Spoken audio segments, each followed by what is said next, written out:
ठीक है। फिर एक बार आप सभी को दोपहर का नमस्कार। बातचीत शुरू करते हैं हम लोग, है ना। लंबे अंतराल के बाद मुलाकात हो रही है, ठीक है। कल तो वैसे ही क्लास ऑफ ही हो गया था, है ना। मैं उम्मीद करता हूं कि आप सब लोगों ने रिवीजन किया होगा। यस, मौर्योत्तर काल टॉपिक का नाम सुना है सभी लोगों ने। मौर्योत्तर काल में हम लोगों ने बाहरी आक्रमण में इंडो ग्रीक, शक, पार्थियंस और कुषाणों का परिचय लिया था। याद है सभी को। और उसी में हम लोगों ने सुंग वंश, ठीक है, और कण्व वंश और चेदी वंश, सातवाहन, ठीक है, चेर, चोल, पांड्य, इन सभी राजवंशों का परिचय पूरा कंप्लीट एक पूरे भारत का परिचय हुआ था। समाज अर्थव्यवस्था पे बात हुई थी। स्थापत्य में आपको याद होगा स्तूप, चैत्य और विहार पे बात हुई थी, ठीक है। मूर्ति कला में गंधार कला, मथुरा कला और अमरावती मूर्ति कला पे आपसे बात हुई थी। संगम साहित्य के बारे में अलग से हमने आपसे बातचीत किया था और फिर एक ओवरऑल पूरी पिक्चर बताई गई थी आपको। गुप्त काल में ऐसी जब हम लोग बात कर रहे थे तो गुप्त काल में भी हम लोग जो वंशावली है उस पर चर्चा हुई थी। उत्थान पतन का कॉन्सेप्ट हमने समझा ही दिया था आपको। और प्रशासन के बारे में बात हुई थी। प्रशासन पे जब भी चर्चा होती है मौर्यों से तुलना होती है गुप्तों की, ठीक है। समाज अर्थव्यवस्था में ज्यादा कुछ परिवर्तन नहीं था। सामान्य बातें थी जो आपको बताई गई थी समाज अर्थव्यवस्था के बारे में। कुछ कुछ नई बातें उसमें ऐड हो गई थी।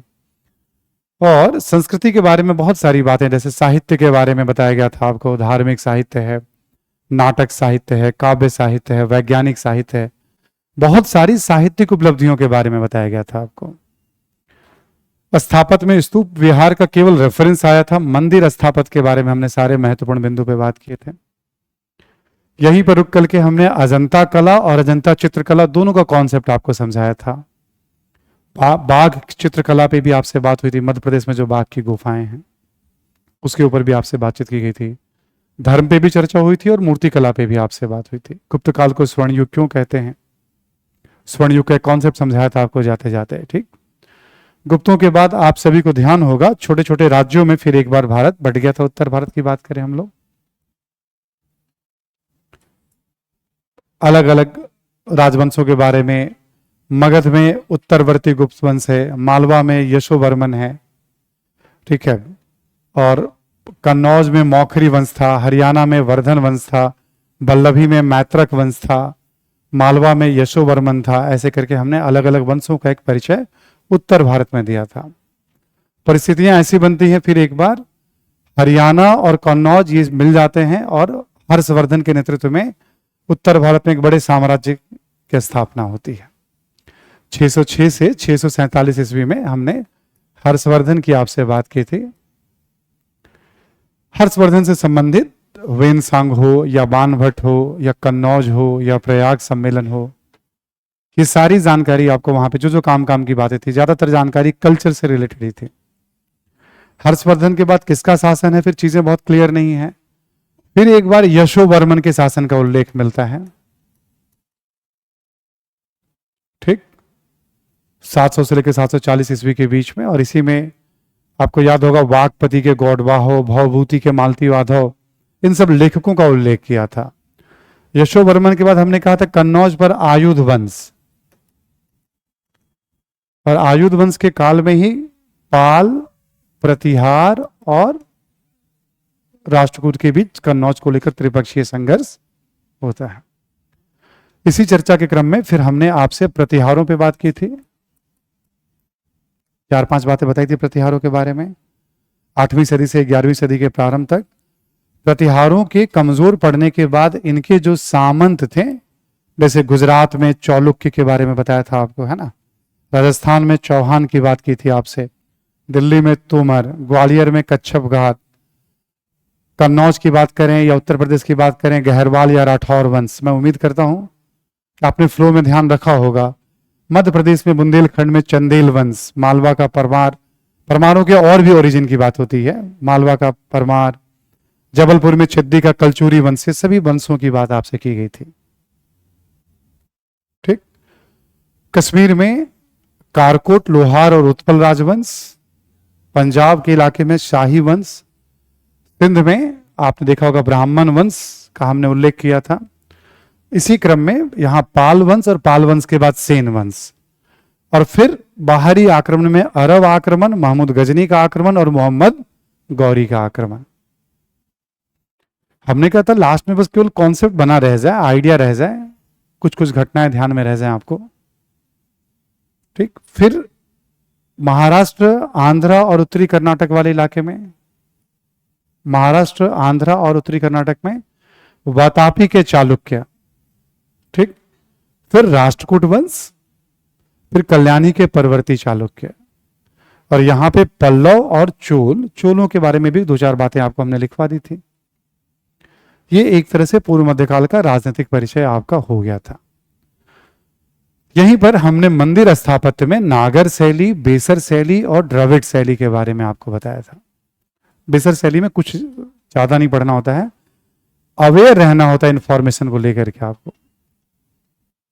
ठीक है, कि वातापी के समय क्या बना, राष्ट्रकूटों के समय क्या, कुछ फेमस मंदिर है, याद रखने हैं। बहुत रेयर हमने शासकों का नाम उसमें लिया है, हमने केवल वंश का नाम या जगह का नाम लिया है। फेमस मंदिर में शासकों के नाम भी कभी कभी आ जाते हैं। चोलों में लिया, राष्ट्रकूट में कृष्ण प्रथम में लिया, एलोरा का कैलाश मंदिर जो है, लिमिटेड नाम आपको दिए गए। तो यह आपको बताया गया था। द्रविड़ स्थापत्य में ही आपको याद होगा, नागर शैली में हमने खजुराहों के बारे में, सोलंकी के बारे में और उड़िया या कलिंग शैली की बात की थी। द्रविड़ में पल्लवों के समय क्या क्या हुआ था, महेंद्र वर्मन, ठीक ऐसे करके चार अलग अलग, नंदी वर्मन तक। फिर चोलों के समय क्या हुआ था, क्या चेंजेस आया। फिर विजयनगर के काल में क्या चेंजेस आया द्रविड़ स्थापत्य में, क्यों। दक्षिण में स्थापत्य के विकास की परंपरा जारी रही। मदुरा के नायक के समय क्या हुआ, शहर जैसे मंदिर बनने लगे। मदुराई का मीनाक्षी मंदिर बहुत फेमस है, बहुत विशाल का तालाब है, आवासीय परिसर है, बाजार है, सब कॉम्प्लेक्स के भीतर ही है, मंदिर के भीतर। वहां बहुत सारी पिक्चर की शूटिंग होती है, साउथ इंडियन ज्यादातर पिक्चर की वहां शूटिंग। वो एक छोटा शहर ही है अपने आप में वो। ठीक है, ऐसे करके मंदिरों के बारे में। बेसर शैली में वातापी के चालुक्य, वातापी, एहोल और पटदकल तीन जगहों का उल्लेख किया था। राष्ट्रकूटों के समय एलोरा और एलिफेंटा का उल्लेख हुआ था। ठीक, कल्याणी के चालुक्यों का हमने उल्लेख नहीं किया था अलग से। द्वार समुद्र के होयसल के समय दो तीन मंदिर, क्योंकि यूनेस्को में यह भी अब शामिल कर लिया गया है। और काकतीय के समय रायप्पा मंदिर या रामप्पा मंदिर का भी उल्लेख, क्योंकि यूनेस्को में शामिल कर लिया गया है। हम तो केवल परिचय ले रहे हैं, बेसर का मतलब है दोनों का मिक्सचर, और कुछ ना कुछ एक के बाद एक कुछ ना कुछ चेंजेस आपको दिखेंगे। जितने प्रमुख स्थल है ना, सारे स्थलों के नाम इसमें आ गए हैं, चाहे वो पुरी हो, चाहे वो भुवनेश्वर हो, एलोरा, अजंता, वातापी, एहोल, पटदकल, जितने भी आप देखोगे आप, हम्पी, सभी स्थलों के नाम, स्थलों का नाम मात्र भी अवेयर रह जाए तो वो ठीक है ना। एक बार आपसे पूछा जाए, अच्छा प्रमुख स्थलों के बारे में बताइए, कर्नाटक से संबंधित ऐतिहासिक स्थल कौन कौन से हैं, तमिलनाडु से संबंधित कौन कौन से हैं, तो याद रखना है हमें। तब अभी इसमें भी कई तरह से सवाल मेंस में बन सकते हैं। ठीक है, यूपीएससी को क्या है, पूछना ही तो होता है एक बार। ठीक, वो एक बार पूछेगी तो ट्रेंड बन जाता है वो। ठीक है, तो ये सब आपको करा दिया गया था पूर्व मध्यकाल में। पूर्व मध्यकाल में हमने कहा था चित्रकला के बारे में कुछ संक्षेप में जानकारी, मूर्तिकला के बारे में जानकारी, दो जानकारी हमें लेनी है, और एक सामंतवाद की बात आपसे करनी है, जो अभी कर लेते हैं हम।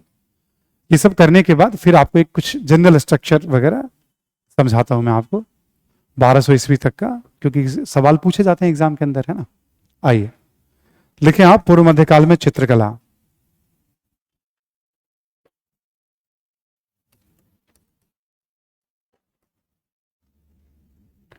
पूर्व मध्यकाल में चित्रकला।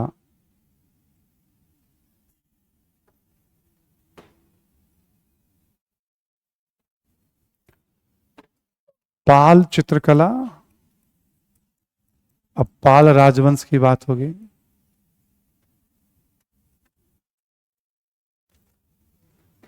यहां पे लघु चित्र है,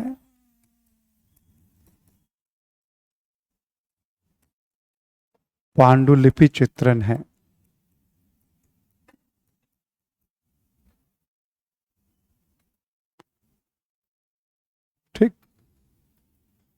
पांडुलिपि यानी एक तरह से जो हाथ से लिखी हुई चीजें हैं, उन किताबों पे चित्र बनाए जा रहे हैं, जो हाथ से लिखी हुई किताबें।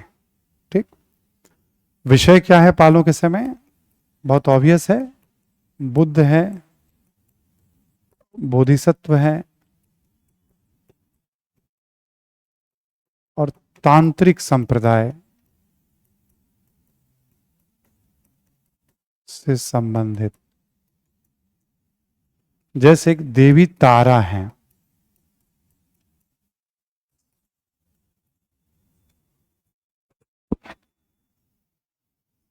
देवी तारा के बहुत सारे चित्र आपको मिलेंगे इस दौर में।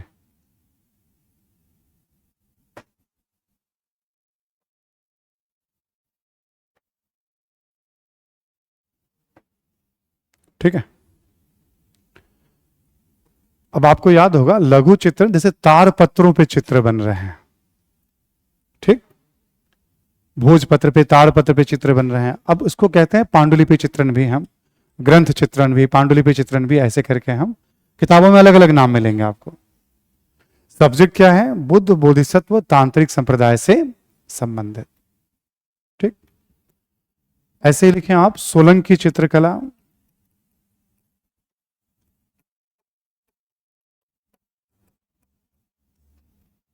ये भी क्या आपका लघु चित्र। इसको भी कर लो आप ग्रंथ या पांडुलिपि चित्रण।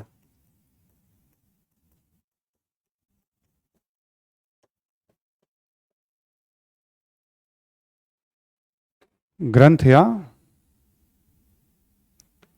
पांडुलिपि चित्रण।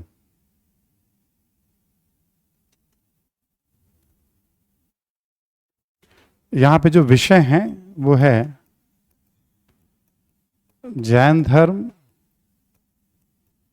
एवं आम जनजीवन।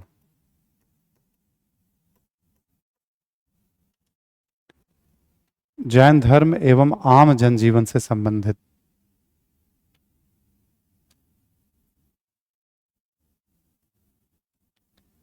ठीक है। यहां पर भी वही भोजपत्र, तारपत्र से हमें चित्रों के साक्ष्य मिल रहे हैं। ठीक है। तो उत्तर भारत में आप देखोगे पालों के संरक्षण में और सोलंकियों के संरक्षण में आपको मिलेंगे चित्रों के साक्ष्य। ठीक। दक्षिण भारत में चलते हैं हम लोग, पाल और सोलंकी के बाद देखिए आप वातापी शैली,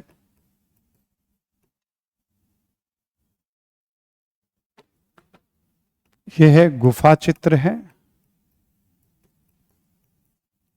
या हो गया आपका भित्ति चित्र।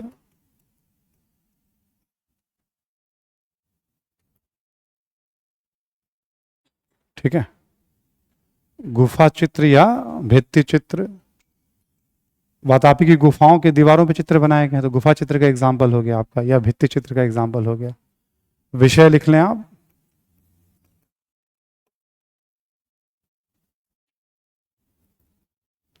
विषय में लिख लें आप, तीनों धर्म हो जाएंगे, ब्राह्मण, बौद्ध एवं जैन, तथा राज परिवार एवं आम जनजीवन।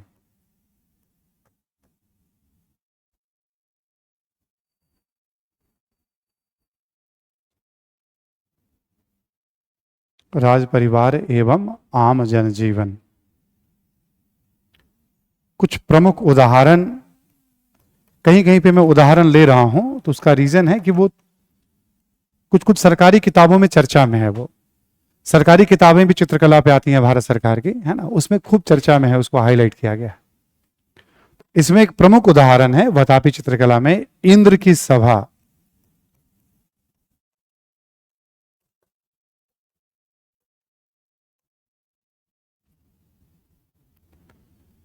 इंद्र की सभा का चित्र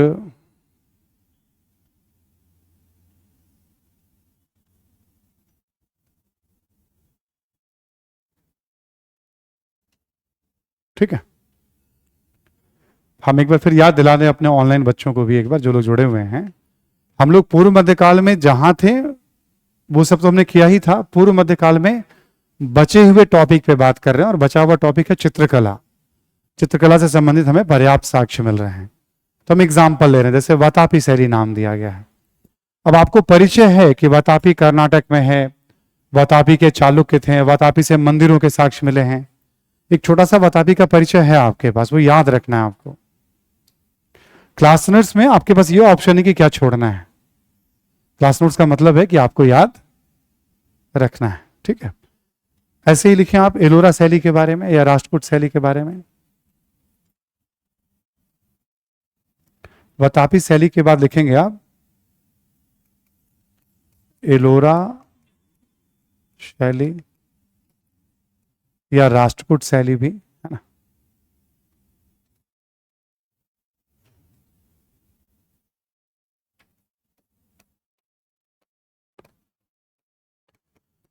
यहां पर भी गुफा चित्र के साक्ष्य मिल रहे हैं, यानी ये भित्ति चित्र है।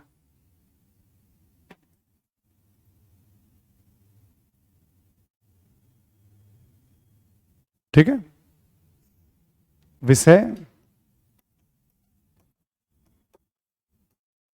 वातापी शैली की तरह, इसमें सेम चीज रिपीट कर देना आपको। इसका सब्जेक्ट जो है वातापी शैली की तरह है, ठीक है।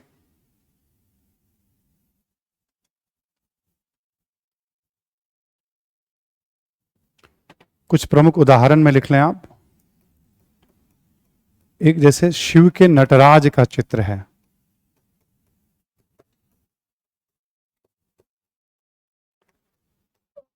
गरुड़ पर लक्ष्मी का चित्र है।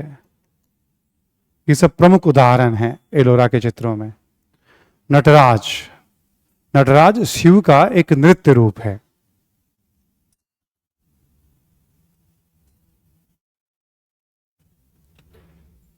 गरुड़ पर बैठी हुई है लक्ष्मी, उनका एक चित्र बना हुआ है, फेमस चित्र है एलोरा शैली के, ठीक। नटराज का चित्र, गरुड़ पर लक्ष्मी।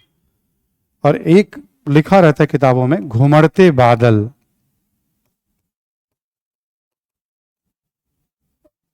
बादल जो घुमड़ते हैं, घुमड़ते बादल का चित्र। ये प्रमुख उदाहरण है एलोरा शैली का, ठीक है। बाकी बौद्ध भी हैं, जैन भी हैं, सारे विषय हैं। ये आकर्षित खींचने वाले, आपको याद होगा अजंता के चित्र में पद्मपानी अवलोकितेश्वर का चित्र, राहुल को बौद्ध धर्म, है ना, मार विजय का चित्र, मरनासन राजकुमारी का चित्र। चित्रों के कुछ नाम लिखवाए थे ना मैंने आपको, अजंता के चित्र में, आपको याद होगा, नहीं याद है? याद है ना, याद रखना होगा, उसमें से प्रारंभिक परीक्षा में भी आ चुका है सवाल, ठीक। अब सैकड़ों चित्र हैं, कोई एक दो तो है नहीं ना। उसमें किन चित्रों की ज्यादातर चर्चा किताबों में हो रही है, तो कहीं कहीं सब जगह चित्रों की चर्चा भी नहीं हो रही। जिनकी चर्चा हो रही है वो नाम ले लेते हैं हम लोग, ठीक है। याद रह जाए तो अच्छी बात है आपके लिए। एलोरा शैली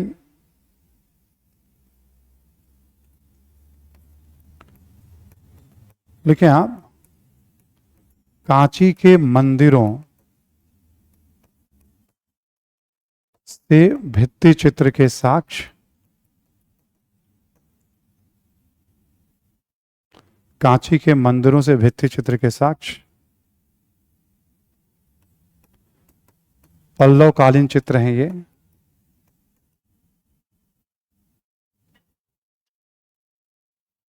ठीक। आपको याद होगा पल्लवों के समय,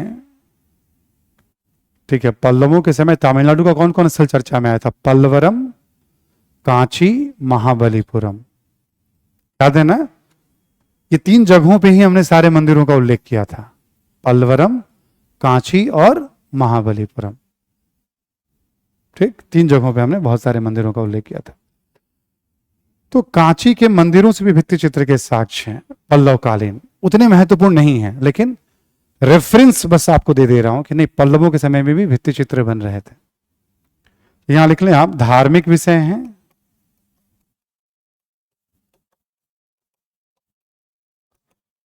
ब्राह्मण धर्म से संबंधित। हिंदू मंदिर है, ठीक है।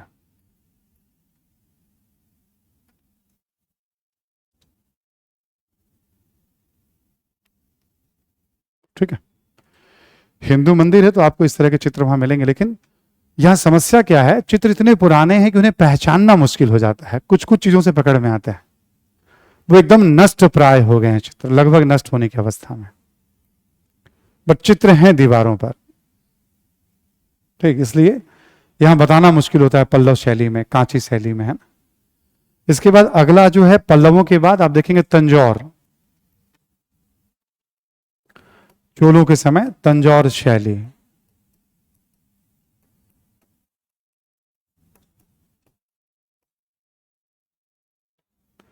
ये भी भित्ति चित्र हैं।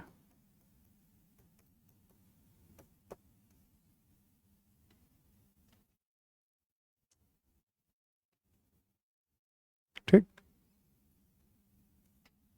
तंजौर में कौन सा मंदिर है आपको याद है क्या? बृहदरेश्वर मंदिर या राजराजेश्वर मंदिर, राजराज प्रथम ने बनाया था उसे। ठीक है, भित्ति चित्र हो गया आपका। यहां लिखें आप विषय में, ब्राह्मण धर्म से संबंधित विषय,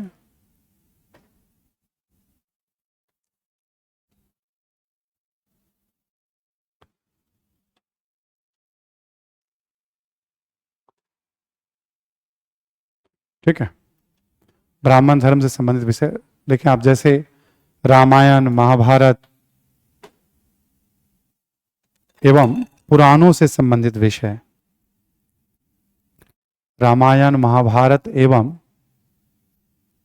पुराणों से संबंधित विषय।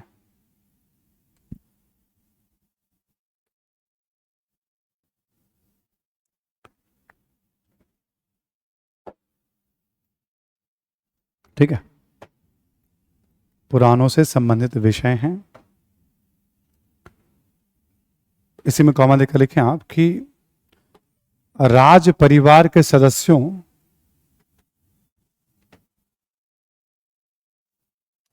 से संबंधित चित्रों का भी निर्माण, राज परिवार के सदस्यों से संबंधित चित्रों का भी निर्माण,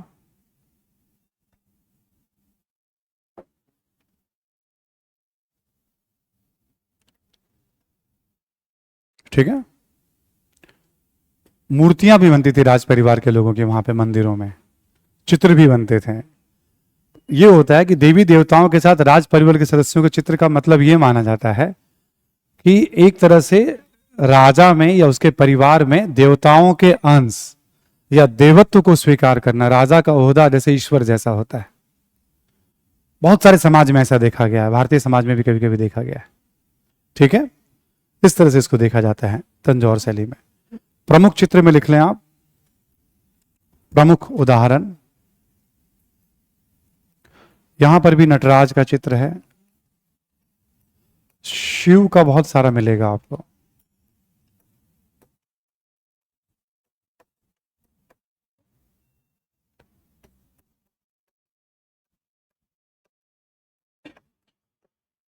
लिखेंगे दक्षिण मूर्ति, एक नाम दिया गया है शिव को, दक्षिण मूर्ति रूप में शिव का चित्र।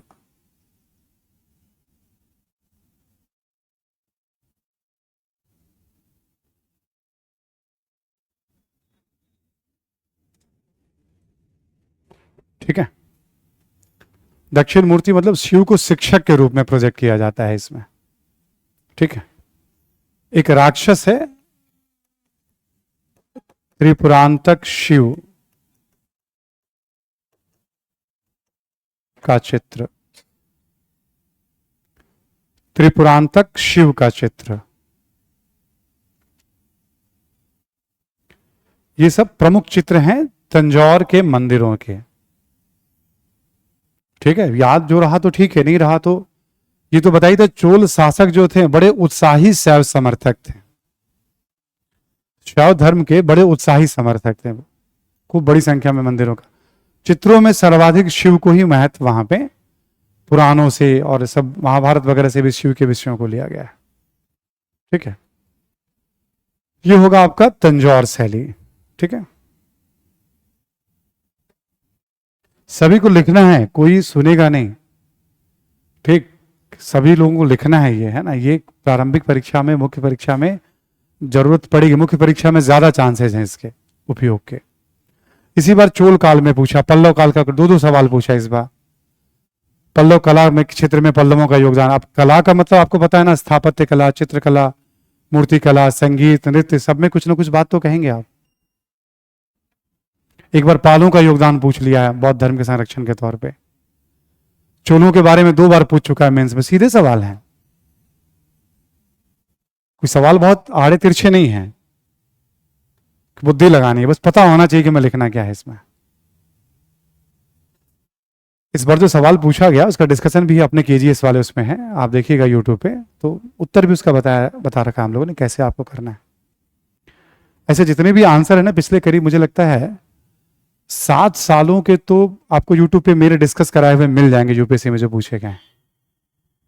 3 साल और पूरे हो जाएंगे तो 10 ईयर्स हो जाएगा, वो हिस्ट्री का 3 साल और हो जाएगा तो 10 ईयर्स हो जाएगा। वो जरूर देखना है आपको, जब टॉपिक कंप्लीट हो जाए आपका, उसमें कुछ ना कुछ आपको नई बात थोड़ी बहुत सीखने को मिलेगा, प्रेजेंटेशन को लेकर के, नॉलेज के पॉइंट ऑफ व्यू से कुछ ना कुछ बातें, पर ज्यादातर वही बातें होंगी जो मैं आपको बता रहा हूं, ठीक है। उसको कैसे प्रेजेंट करना है ना, तो वो जब भी आपको कंफर्टेबल हो वो सब सेव करके रख लीजिएगा अपना हिस्ट्री वाले सेक्शन में। जब लगा कि एंशिएंट हिस्ट्री तैयार है तो अपना एक बार देख लिया पूरा। तो कुछ सवाल यदि डिस्कशन मैंने नहीं भी कराया तो उसको डिस्कशन वहां करा रखा है प्रॉपर।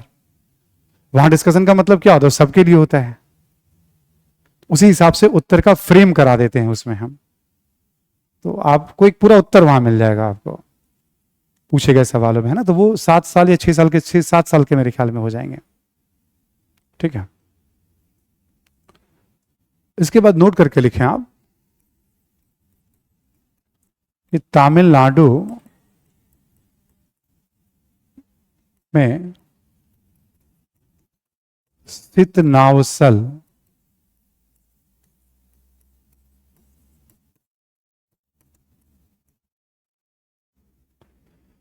तमिलनाडु में सितनावसल एक जगह है, ठीक। सितनावसल की गुफाओं से जैन धर्म से संबंधित भित्ति चित्रों के साक्ष्य मिलते हैं।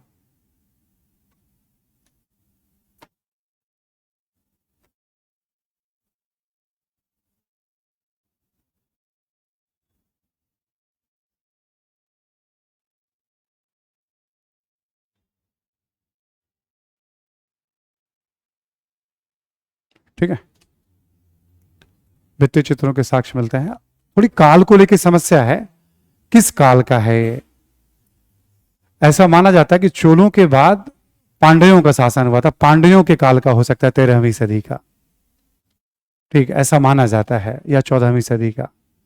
समस्या है, उसकी पूरी फुल गारंटी नहीं, बट हाँ आपको ये पता रहेगा सितनावसल की गुफा कहां पे है, तमिलनाडु में है, और किससे संबंधित चित्र है वहां पे, जैन धर्म से। ये जानकारी आपके पास रहेगी, नोट में लिख लें आप कि विजयनगर काल में, नोट में लिख लें आप, विजयनगर काल में आंध्र प्रदेश के लेपाक्षी मंदिर,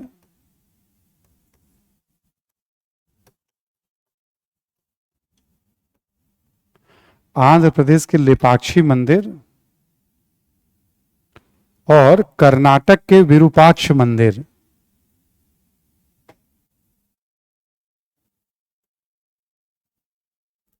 कर्नाटक के विरूपाक्ष मंदिर से भी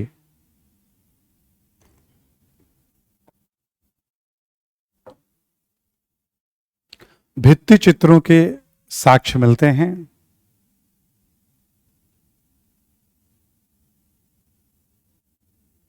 साक्ष्य मिलते हैं, भित्ति चित्रों के साक्ष्य मिलते हैं। इसका संबंध भी रामायण, महाभारत एवं पुराणों से है।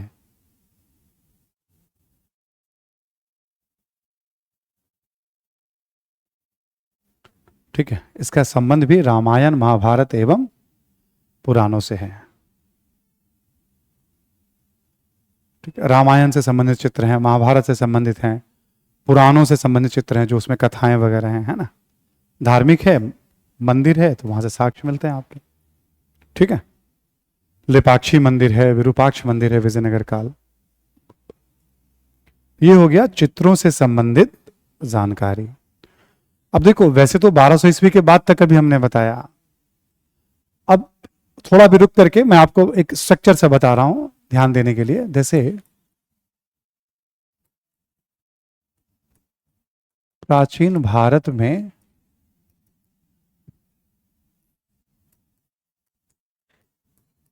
चित्रों के साक्ष्य हम ये लगभग 1200 ईस्वी तक लेकर चल रहे हैं इसको हम। ठीक है, पीछे अब हम पढ़ चुके हैं। हमने कहा ना, जैसे एक हमें ऐसे वर्टिकल अप्रोच भी देखना होता है कभी कभी, है ना। अब आप सबको याद होगा पाषाण काल, याद है ना सभी को पाषाण काल। पाषाण काल में हमें गुफा चित्र के साक्ष्य मिल रहे हैं।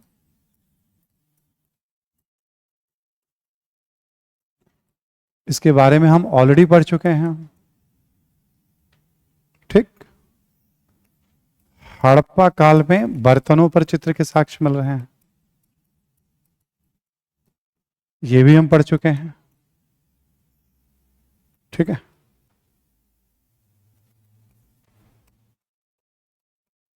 मौर्योत्तर एवं गुप्त काल, आप सबको याद होगा यहां पे अजंता से हमें चित्रों के साक्ष्य मिल रहे हैं। गुफा चित्र कह लो या आप इसको भित्ति चित्र कह लो।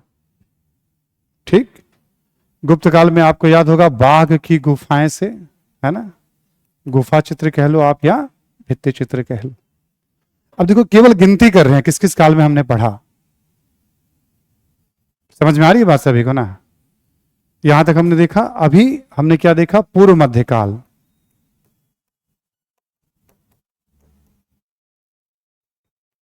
पूर्व मध्यकाल में हमने अभी जस्ट नोटिस किया, चित्रों की बात करें हम लोग तो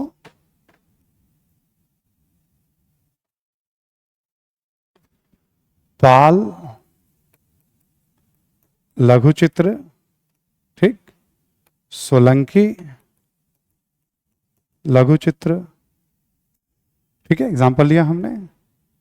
अभी हमने क्या देखा, वतापी भित्ति चित्र, रिमेंबर ना, एलोरा भित्ति चित्र।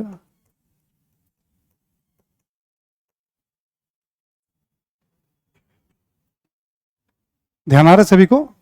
अभी थोड़ी देर पहले मैंने आपको लिखा है, ऐसे ही आप देखोगे यहां हम लोग बात करें पल्लव और चोल, तंजौर शैली, यहां पर भी भित्ति चित्र है, लेकिन ये मंदिरों गुफा चित्र नहीं है। ठीक, तो आप जस्ट ऐसे एग्जाम्पल लेके देखेंगे आप, पाषाण काल से लेके पूर्व मध्यकाल तक चित्रों के साक्ष्य। सुन पा रहे हैं सभी लोगों ने ठीक से। पीछे जो आपने पढ़ा उसकी पूरी एक लिस्ट हमने क्या क्या, केवल बस नाम रखा है यहां पे।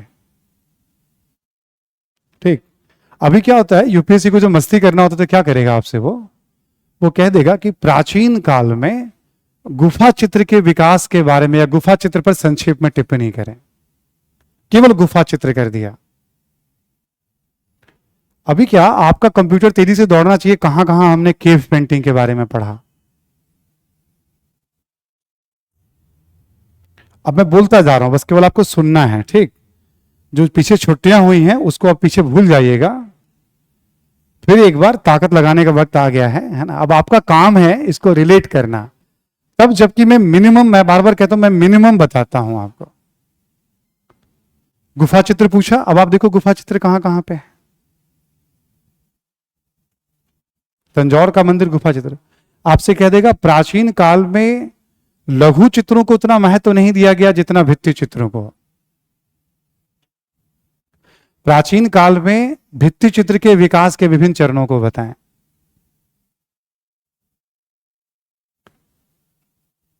भित्ति चित्र के विकास के अलग अलग स्टेज होंगे, अलग अलग कालों में विकास हो रहा है। किस किस काल में आपको भित्ति चित्र दिख रहे हैं? समझ में आ रही बात सभी को? सब्जेक्ट भी साथ में जहां जहां संभव है आपको बताया गया है। ठीक, सब्जेक्ट भी आप देखेंगे कि प्राचीन काल के प्रारंभिक दौर में जहां बौद्ध विषयों को भित्ति चित्रों में महत्व दिया गया, वहीं परवर्ती दौर में बौद्ध विषयों के साथ साथ ब्राह्मण धर्म से संबंधित क्या पूछने का तरीका वो चेंज कर देगा। उदाहरण बताएं। तो यदि हमको याद है तब तो हम निकाल निकाल के लिख देंगे हम। अच्छा, नहीं याद है तो कोई ऑप्शन ही नहीं है हमारे पास। अभी कुछ बच्चे पूछ रहे सर याद कैसे करें हैं, कितनी बार बता दिया याद कैसे करना है। सिनॉप्सिस बनाना याद करना है, ठीक है। सिनॉप्सिस बनाइए, उसको रिवीजन करिए घर में, हमने बताया था आपको। Short synopsis, detail synopsis, writing करिए घर पे। सबसे बड़ी बात लगन होती है कि आपको बनना है तो क्यों बनना है। जब तक मोटिवेशन वाला फैक्टर नहीं होगा कैसे याद रहेगा आपको। याद तो आपको रखना ही रखना है। तो सवाल विषय पे हो सकते हैं, सवाल भित्ति चित्र पे हो सकते हैं, सवाल गुफा चित्र पे हो सकते हैं, सवाल किसी एक काल पे भी हो सकते हैं।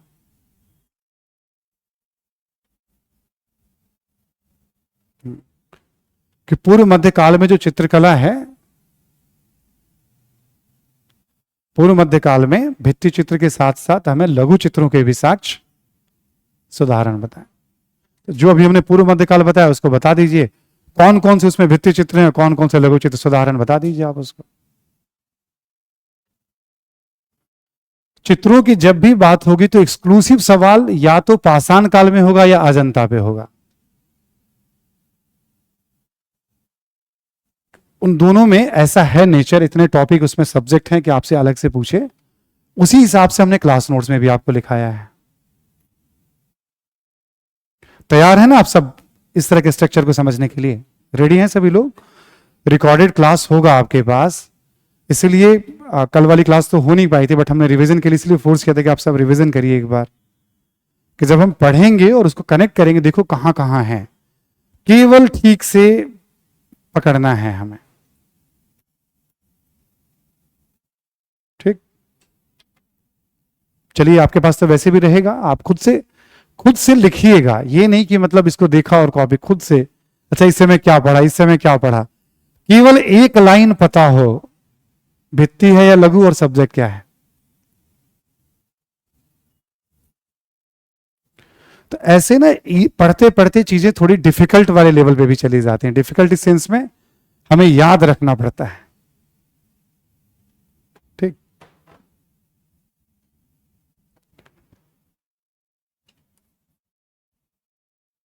मान लीजिए हमने लिखा प्राचीन काल में स्थापत्य,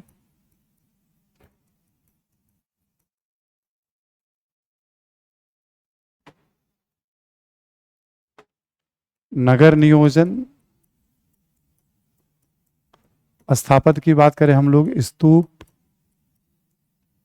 चैत्य, विहार, मंदिर। ठीक, पूरे प्राचीन काल में तो यही स्थापत्य है। स्तंभ को भी ले सकते हैं बट केवल मौर्य काल में हमने उसको पढ़ा है, बाकी तो यही स्थापत्य हमने पढ़ा है। अलग अलग कालों की हम बात यदि करें, हड़प्पा, नगर नियोजन के बारे में पढ़ा हमने। ठीक, मौर्य काल में पटना के नगर नियोजन की चर्चा होती है, बट मौर्य काल में हमने स्तूप के बारे में पढ़ा, विहार के बारे में पढ़ा, स्तंभ के बारे में भी पढ़ा हमने। ठीक, मौर्योत्तर काल,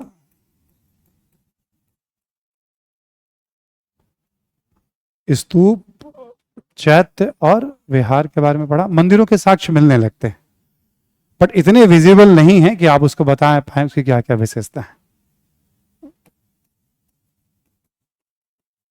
गुप्त काल में आप देखेंगे, आप स्तूप भी है गुप्त काल में, विहार भी है और मंदिरों के साक्ष्य बड़ी संख्या में। याद है तिगुआ, एरन, ठीक है, उदयगिरी, झांसी, उदयगिरी में वराह मंदिर, झांसी या ललितपुर में दशावतार मंदिर, ठीक, भुमरा, नचना कुठार, सिरपुर, भितरगांव, ये सब जगहों के नाम जो आपके कॉपी में लिखे हुए हैं। याद आ रहा है? नहीं आ रहा है? घबराइएगा नहीं आप। आज तो बस एक तरह से मतलब फिर आपको जगाया जा रहा है। ठीक है, जागो जागो प्यारे जागो। क्लास नोट्स को चटनी बनाना है, ठीक है, क्लास नोट्स को रौंदना है। तभी तो हमने कहा था कि जो हम जैसे जैसे आगे बढ़ते जाएंगे ना, यही याद रखना मुश्किल हो जाता है तब, जबकि अपने तरीके से मैं केवल महत्वपूर्ण बात बताता हूं। पूरा काला अक्षर को रटने लग जाऊं क्लास में,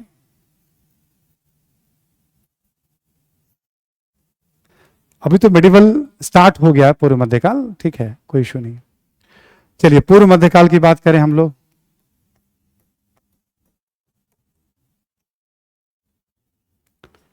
स्तूप के अलग से कोई बहुत साक्ष्य हमें नहीं मिलते हैं।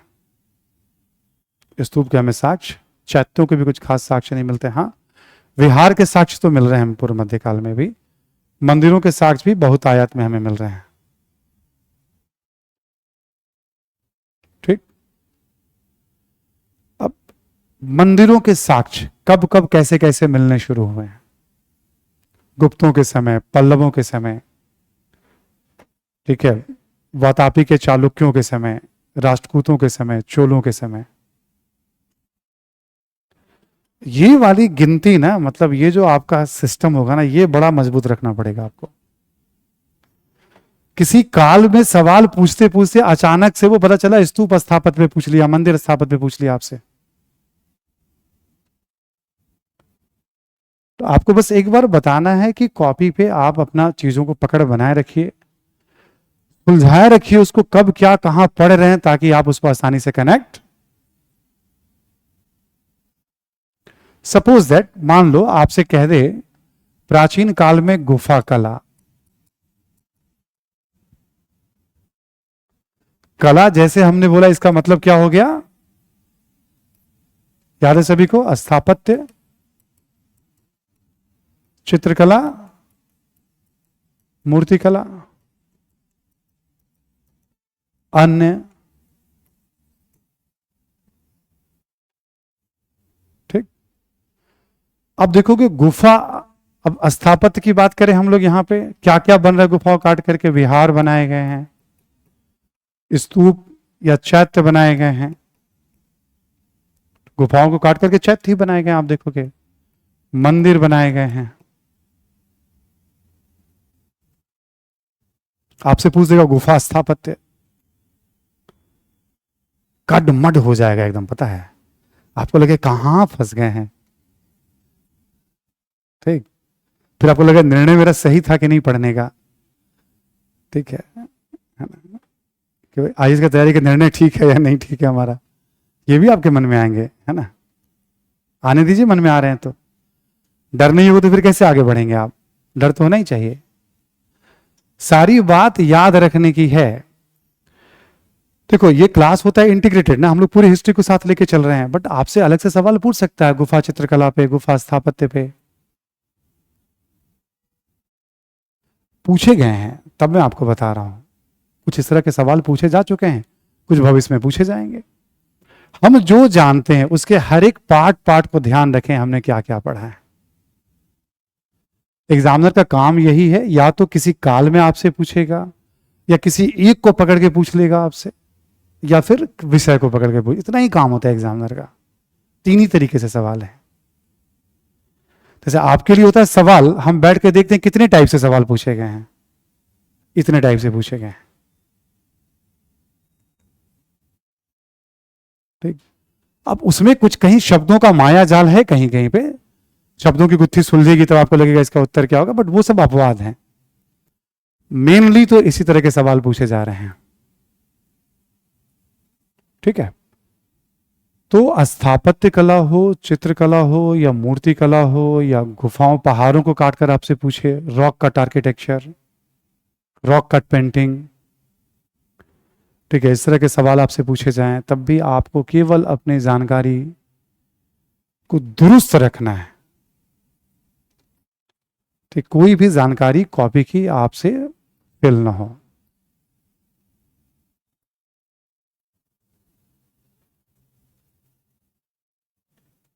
कभी कभी लगता है निर्णय को लेकर, लेकिन रिस्क ले रहा हूं।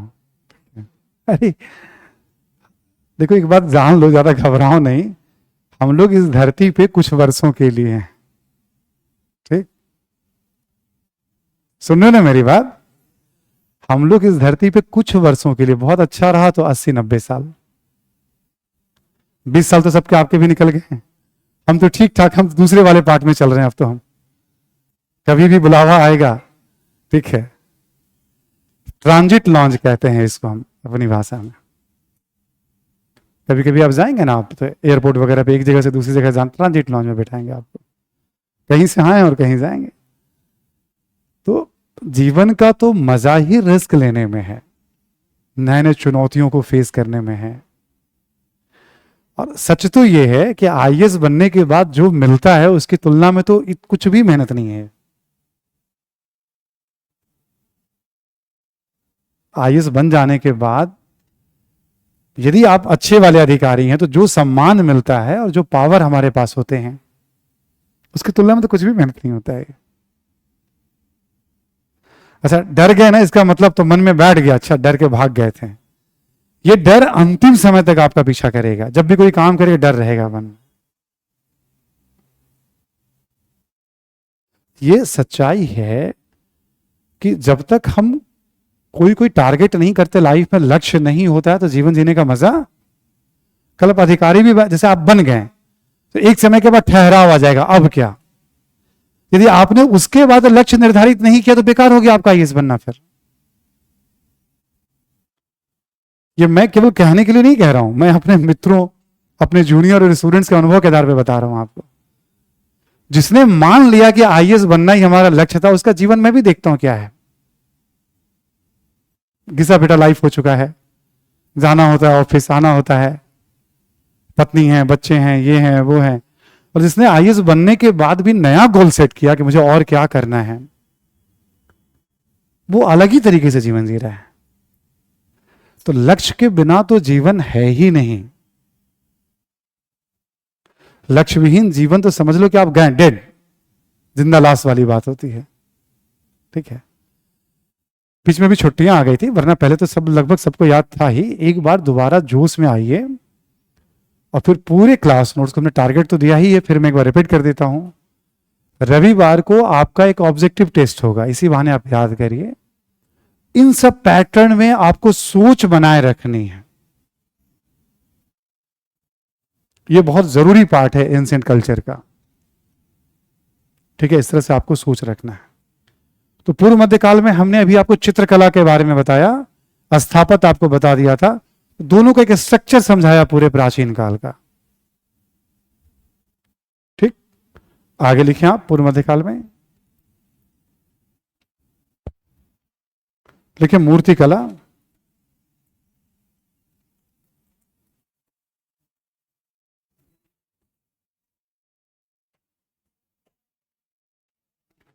पूर्व मध्यकाल में मूर्ति कला के बारे में लिखें आप। लिखें कि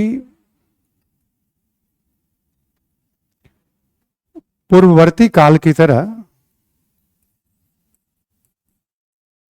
पूर्ववर्ती यानी पहले वाले काल की तरह इस काल में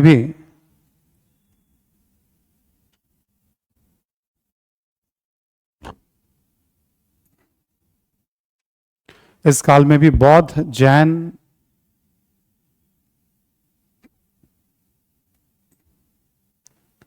एवं ब्राह्मण धर्म से संबंधित मूर्तियों का निर्माण जारी रहा।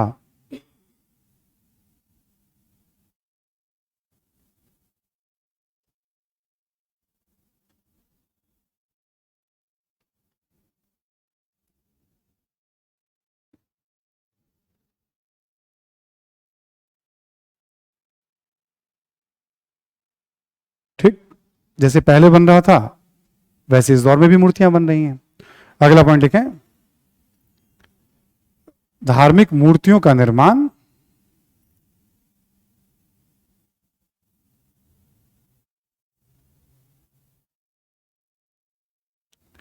निर्माण में पत्थर एवं धातु दोनों का उपयोग किया गया।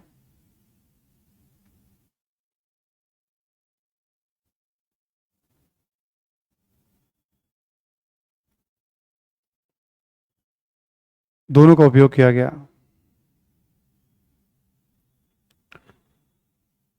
नेक्स्ट पॉइंट लिखें आप, मंदिरों के तरह ही, मंदिरों के समान ही, मंदिरों के तरह ही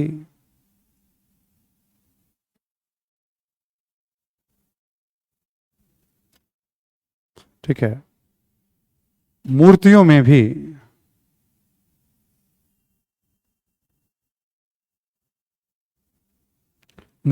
भी विशालता एवं अलंकरण,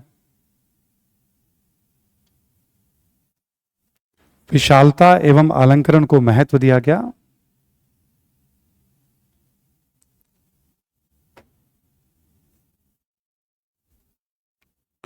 मूर्तियों में भी विशालता एवं अलंकरण को, जैसे वहां आपको याद होगा ना, नागर शैली में विशालता और अलंकरण है, यहां पे भी सेम चीज है। जब मंदिर बड़े बड़े होंगे तो गर्भगृह विशाल का होगा, तो मूर्तियां भी उसी अनुपात में विशाल होंगी। अब इंच टेप लेकिन आपना तो है नहीं, कितने फीट की मूर्ति है ना, मूर्तियां भी उसी अनुपात में विशाल। जब मंदिरों में इतना अलंकरण है तो मूर्तियों के भी साथ सज्जा पे खूब हर जगह ध्यान दिया गया है। कॉन्सेप्ट वाली बातें आराम से लिख लेंगे आप, स्पेसिफिक फैक्ट्स वाली बातों में। अच्छा, मूर्तियों की कुछ खास विशेषताएं भी होती है, तो विशालता हो गया, अलंकरण हो गया, धर्मों से संबंधित। अगला पॉइंट लिखें आप, लिखें कि सभी धर्मों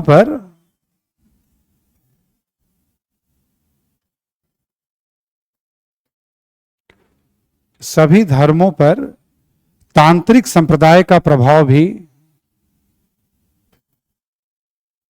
इसके बारे में एक बार हम बात कर लेंगे अलग से आपसे, तांत्रिक संप्रदाय का प्रभाव भी दिखाई पड़ता है।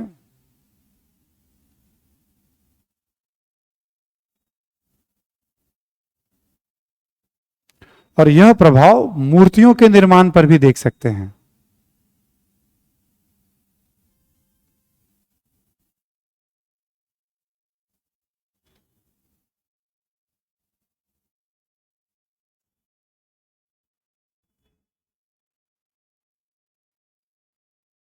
ठीक है, मूर्तियों के निर्माण, देखिए जैसे बड़ी संख्या में देवियों की मूर्तियों का निर्माण,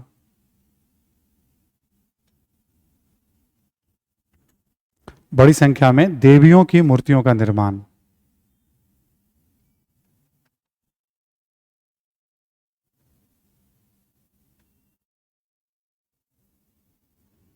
ठीक है, देवियों की मूर्तियों का निर्माण।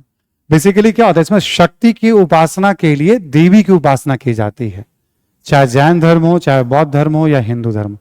64 योगिनी वो तांत्रिक प्रभाव है, देवी तारा, तो उनसे शक्ति ग्रहण करेंगे हम, इस तरह के एक कॉन्सेप्ट है। मंत्रोच्चारण पे बल होता है, देवी पूजा पे बल होता है, मांस मदिरा मैथुन पे बल होता है, ये सब तंत्र के लक्षण होते हैं अधिक से अधिक शक्ति ग्रहण करने के लिए। तो मूर्तियों पे भी तंत्र का प्रभाव दिखेगा आपको। नेक्स्ट पॉइंट लिखें आप,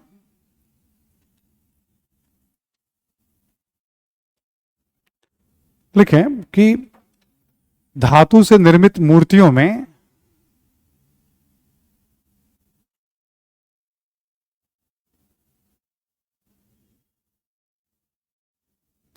इस काल की प्रमुख मूर्तियां हैं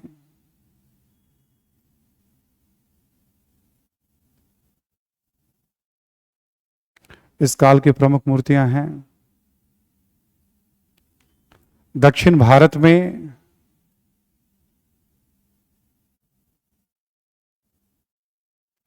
बड़ी संख्या में कांसे से निर्मित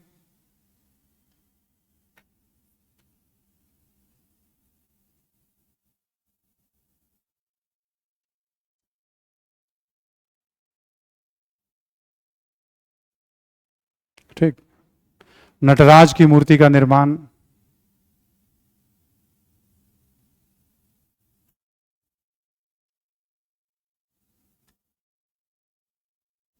किया गया।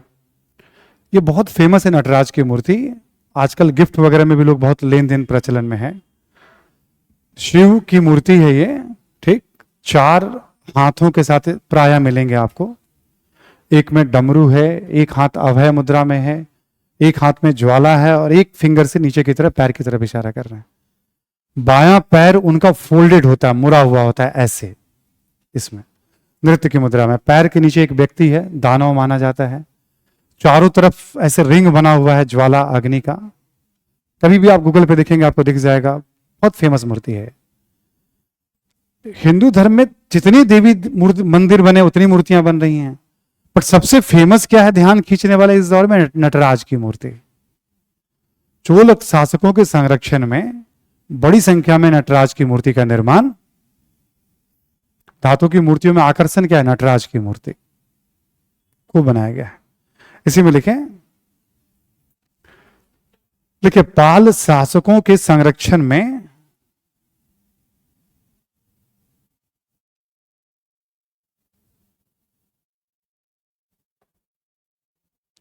अष्ट धातु से निर्मित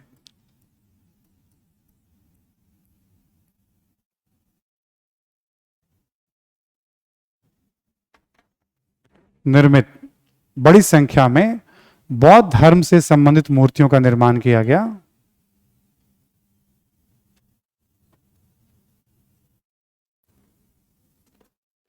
बौद्ध धर्म से संबंधित मूर्तियों का निर्माण किया गया।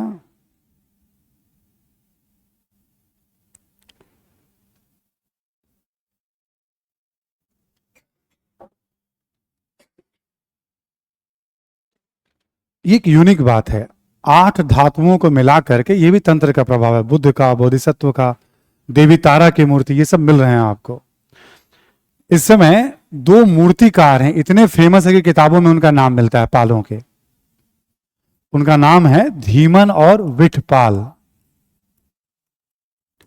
धीमन एवं विठपाल ये प्रमुख मूर्तिकार हैं उस दौर के, पालों के समय के।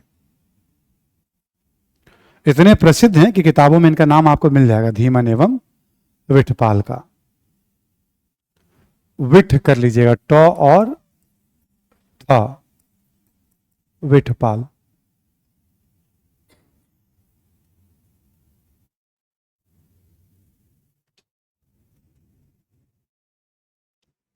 ठीक है, तो हमने शुरू के 4 लाइन में नॉर्मल कॉन्सेप्ट आपको लिखा दिया। सबसे फेमस क्या है? अष्टधातु की मूर्तियां और नटराज की मूर्ति। पत्थर की मूर्तियां भी बहुत आयत में बनी हैं, मतलब भरे पड़े हैं शिव और तमाम देवी देवताओं की मूर्तियां। बट सबसे जो फेमस एक मूर्ति है वो है श्रावण बेलागोला में बाहुबली की मूर्ति। प्रथम तीर्थंकर के पुत्र हैं, बाहुबली पिक्चर वाले बाहुबली नहीं, और वो प्रथम तीर्थंकर के पुत्र। बहुत विशालकाय मूर्ति है वो, मतलब वो बहुत आकर्षक है, बड़ी संख्या में टूरिस्ट भी जाते हैं वहां। ठीक है, तो पत्थर की मूर्तियों में प्रायः उसकी चर्चा होती है। लिखें इसी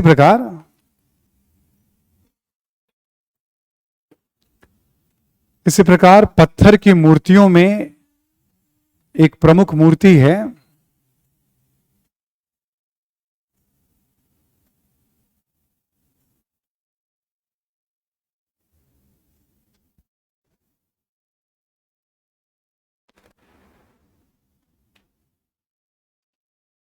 ठीक, एक प्रमुख मूर्ति है ना। लेकिन श्रावण बेलागोला कर्नाटक में पड़ता है, श्रावण बेलागोला लिख दे रहा हूं बोर्ड पे। श्रावण बेलागोला में बाहुबली की मूर्ति।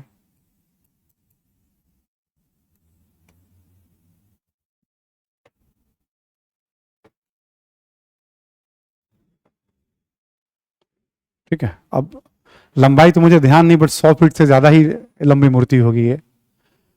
ठीक है, लंबाई मुझे ध्यान नहीं है, बट बहुत विशालकाय मूर्ति है। ये प्रथम तीर्थंकर के पुत्र की मूर्ति है। ये प्रमुख जानकारी है जो ऑब्जेक्टिव में भी ध्यान खींचता है कभी कभी। ठीक है, बाकी तो जितने मंदिर हैं उतनी मूर्तियां हैं। राजराजेश्वर है तो शिव की मूर्ति और नंदी की मूर्ति, शिव के परिवार की मूर्ति। गंगाईकोंड है तो वहां पे धरासुरम। जितने मंदिर हैं उतनी मूर्तियां हैं। ठीक, तो मूर्ति कला से संबंधित कुछ महत्वपूर्ण जानकारी पूर्व मध्य काल का। ठीक है, तो पूर्व मध्य काल में हम लोगों ने स्थापत्य कला, चित्रकला और मूर्ति कला, स्थापत्य कला छुट्टियों से पहले हमने बात की थी, चित्रकला और मूर्ति कला की अभी हमने बात की आपसे। अब आपको फिर सोचना है प्राचीन काल में हमने कब कब मूर्ति कला की बात की, किस किस काल में हमने मूर्तियों की बात की है ना। और फिर धर्म से संबंधित मूर्तियां भी हो जाती हैं, है ना। इस तरह से हमें ध्यान रखना होता है। एक आप लिख लें, यहां पे शीर्षक देते हैं सामंतवादी व्यवस्था, फ्यूडल सिस्टम। या सामंतवादी व्यवस्था से थोड़ा सा रुक जाइएगा, नोट करके लिख लीजिएगा एक दो पॉइंट और, फिर हम नोट कर लीजिए आप, जरा सा लिखिए आप।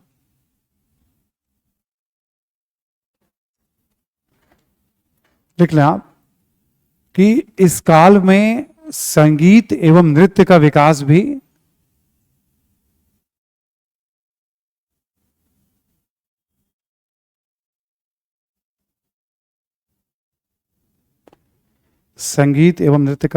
जारी रहा।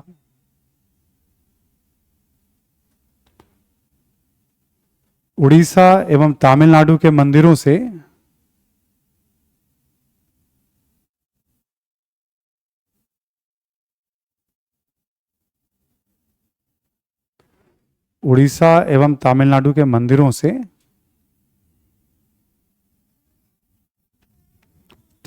मंदिरों से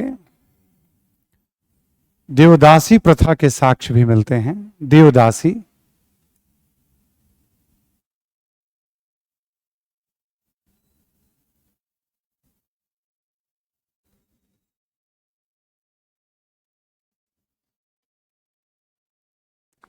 ठीक, साक्ष्य भी मिलते हैं। मतलब देवताओं के समक्ष नृत्य करने वाली जो होती थी उन्हें देवदासी कहा जाता था।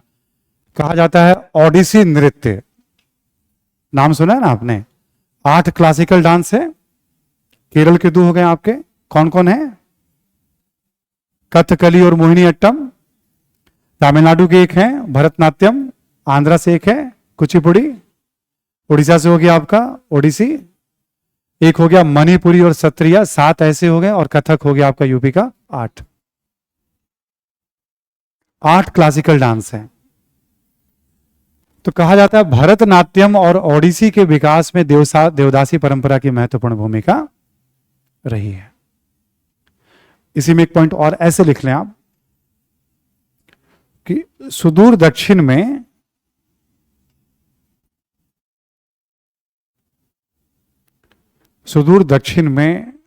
मोहिनी एटम नहीं, मोहिनी अट्टम। इसने लिखा है एक बच्चे ने मोहिनी एटम, ठीक है, वो जल्दी से टाइप करने में हो गया होगा, है ना। लिखिए आप, है ना। हम लोग बात कर रहे हैं सुदूर दक्षिण में अलवार एवं नयनार संतों के द्वारा, अलवार एवं नयनार संतों के द्वारा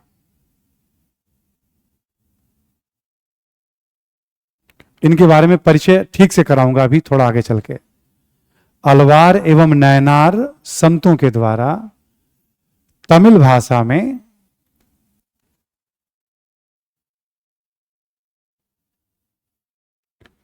बड़ी संख्या में भक्ति गीतों की रचना की गई।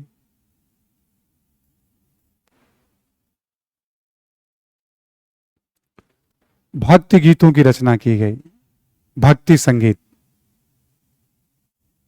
Devotional song.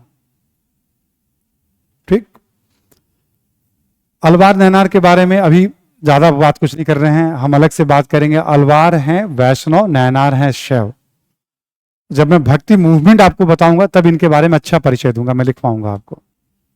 ठीक है, अभी बस ऐसे लिख के छोड़ दिया हम। पूर्व मध्यकाल का एक छोटा सा परिचय हो गया हमारा, महत्वपूर्ण बात है। अब एक पॉइंट हमें लिखना है सामंतवादी व्यवस्था। लिख लें आप, लास्ट है आपका ये।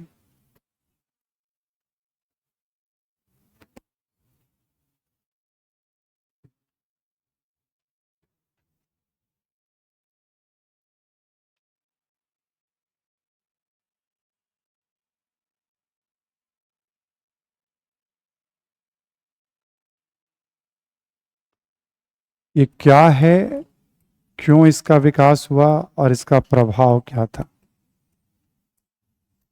थोड़ा मैं आपको समझा देता हूं 2 मिनट में, फिर मैं लिखवा दूंगा। आप सामंत शब्द बेसिकली ये वर्ड अंग्रेजी में इसको हम फ्यूडल सिस्टम या फ्यूडलिज्म भी कहते हैं, सामंतवाद भी कहते हैं। और ये यूरोपीय इतिहास से लिया गया है। ये शब्द कहां से लिया गया? यूरोप से लिया गया। यूरोप में वहां के मध्यकाल में सामंतवादी व्यवस्था बहुत प्रचलित थी। भारत में भी जब इतिहास का अध्ययन किया गया तो देखा गया उससे मिलती जुलती व्यवस्था, एकदम हूबहू नहीं, भारत में भी प्रचलित रही है। ये होता क्या है, इसको ऐसे समझ लीजिए आप कि कोई राज्य है, एक बड़े भूभाग पे राजवंश जो है शासन कर रहा है, वो प्रभावी तरीके से शासन नहीं कर पा रहा है, तो वो क्या करता है, अपने अधीन अधिकारियों को अलग अलग क्षेत्रों का दायित्व सौंप देता है। जैसे तुम नोएडा की जिम्मेदारी ले लो, तुम मुखर्जी नगर की जिम्मेदारी ले लो, तुम राजेंद्र नगर की जिम्मेदारी ले लो। राजा जो है शासन नहीं कर पा रहा है तो क्या कर रहा है, अलग अलग क्षेत्रों की जिम्मेदारी अपने अधिकारियों को, ये मुखर्जी नगर, वजीराबाद, ये सब जितना एरिया है तुम इस सब की जिम्मेदारी ले लो दिल्ली विश्वविद्यालय की। ठीक, राजा क्या कर रहा है, अपने अधिकारियों को जिम्मेदारी सौंप रहा है कि भाई तुम वहां का शासन देखो। बदले में उस अधिकारी को क्या अधिकार दिया जा रहा है, वहां का रेवेन्यू कलेक्ट कर लो।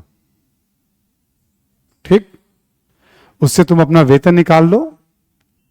ठीक है, और जो पैसा बचेगा उससे सेना रखना, और जब जब हमें जरूरत पड़े तुम अपनी सेना हमारे लिए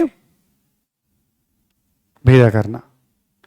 धीरे धीरे क्या होता है, जिन अधिकारियों को दायित्व सौंपा जा रहा है, कहा जा रहा है ठीक है केवल रेवेन्यू कलेक्शन और सेना ही नहीं रखना, बल्कि जो तुम्हें क्षेत्र दिया गया, जागीर दिया गया, तुम्हारे बाद तुम्हारे उत्तराधिकारी को भी वो मिलेंगे, वंशानुगत हो जाएगा वो।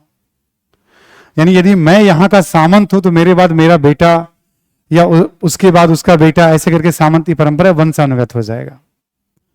और क्या अधिकार हो जाएगा, इस क्षेत्र में कोई भी आएगा जाएगा तो बिना मेरे परमिशन के ना कोई अंदर आ सकता हमारे क्षेत्र में, ना यहां से बाहर। हम किसी से भी बेगार ले सकते हैं, हम किसी से जितना चाहें उतना कर वसूल सकते हैं। धीरे धीरे राजा की स्थिति इतनी कमजोर हो जाएगी, देखा गया है कि वो अपने अधिकारियों को नियंत्रित ठीक से नहीं कर पाएगा।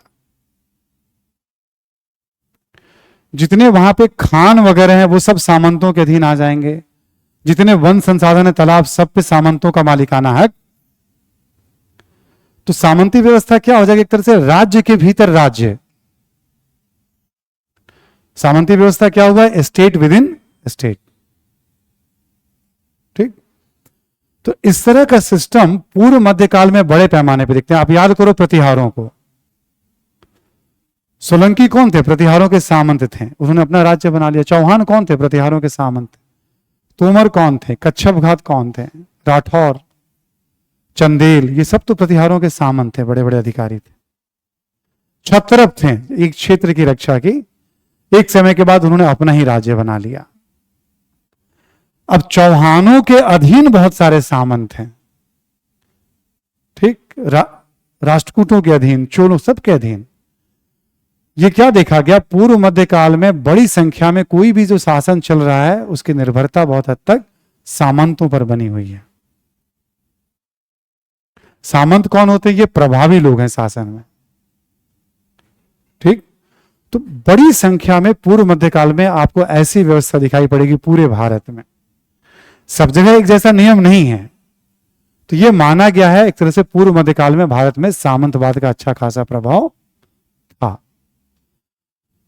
तो सामंतवाद क्या है, जो मैंने भी आपको समझाया, इसको हम देखेंगे। हम धीरे धीरे जो सामंत होते हैं वो बहुत पावरफुल हो जाएंगे अपने अपने क्षेत्र में।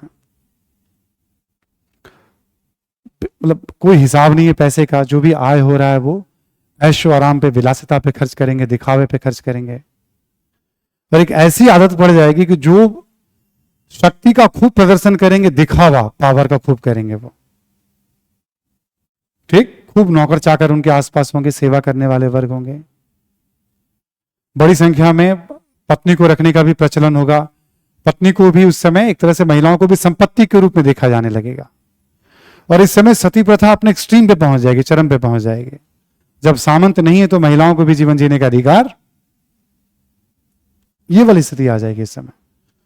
तो सामंती व्यवस्था में क्या होता है, दिखावा बहुत होता है, शक्ति का प्रदर्शन बहुत होता है, भोग विलास पे बड़ा बल होता है, पावर को खूब दिखाया जाएगा इसमें। और जो सामंत है उस पूरे क्षेत्र में उसकी चलेगी। ठीक, अब ये व्यवस्था धीरे धीरे तो खत्म हो गई है भारत में, पहले ही कमजोर पड़ गई थी, अब है नहीं ऐसी व्यवस्था। बट अभी आजकल वर्ड यूज होता है सामंती मानसिकता। सामंती मानसिकता यानी शक्ति को दिखाना। जैसे आप जब बन जाएंगे अधिकारी, ठीक, तो अक्सर कोशिश करेंगे कि आप जब भी आए जाए तो आपके साथ 10-20 सुरक्षा कर्मी आपके साथ, जरूरत नहीं है तब भी कोशिश करेंगे आप किसी के घर पे चले जाइए, वैसे सामान्यतः आप साइकिल वाइकिल पे पहुंच गए, ऐसे पैदल आप आईएएस हैं, तो उस घर वाले को भी बहुत बुरा लगता है, हमने देखा है। भला एक आईएएस ऐसे कैसे आ सकता है, उसको तो आना चाहिए था पूरे तामझाम लश्कर के साथ। लोगों को पता ही नहीं चलेगा हमारे घर पे आईएएस आए हुए हैं। तो रिश्तेदारों में भी इस तरह की बात आ जाती है, दिखावे की बात है। तो पावर का प्रदर्शन, दिखावा, सामंतवाद की एक बहुत बड़ी विशेषता है जो आज हम अपने जीवन में देखेंगे हम लोग। शक्ति का प्रदर्शन बेवजह का,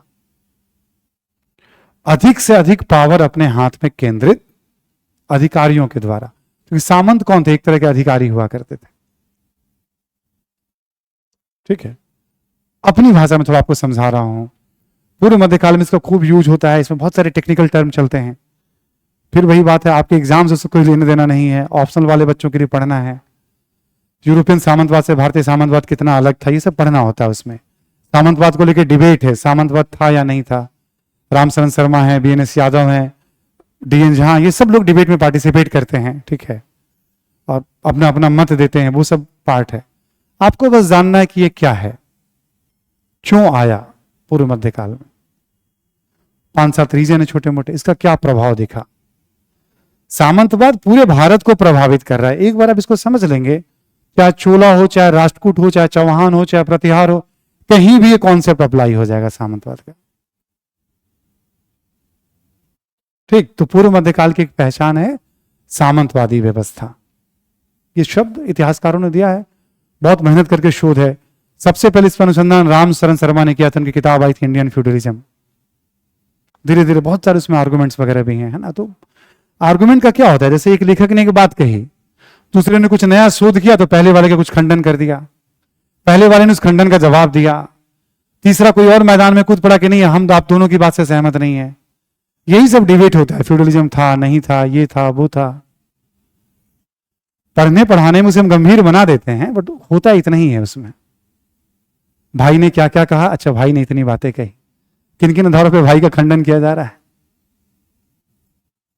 तो डिबेट आपको नहीं पढ़ना है, पार्ट ऑफ हिस्ट्री है वो, ऑप्शनल के बच्चों को पढ़ना ही होता है, वो मैंडेटरी है। ठीक है, 2-4 पेज में उसकी कहानी चलती है। लिखें आप जरा सामंतवादी व्यवस्था के बारे में।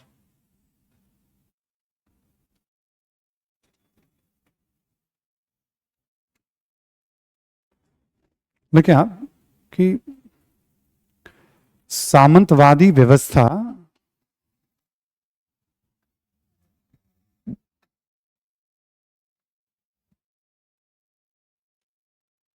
भारत में एक विशेष परिस्थितियों की उपज है।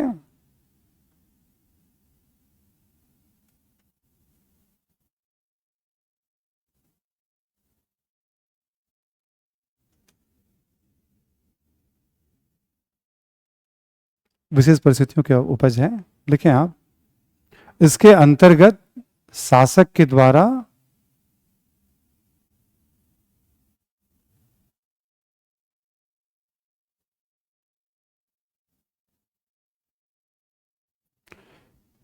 मुख्यतः अधिकारियों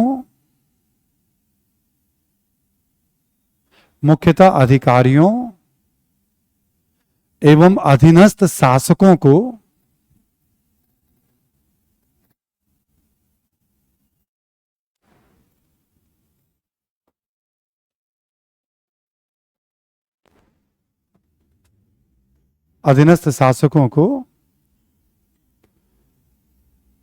कुछ सेवा शर्तों के साथ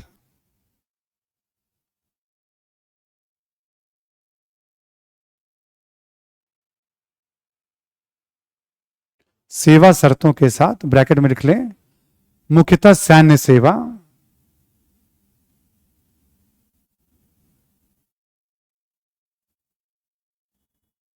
ठीक, सेवा शर्तों के साथ किसी क्षेत्र विशेष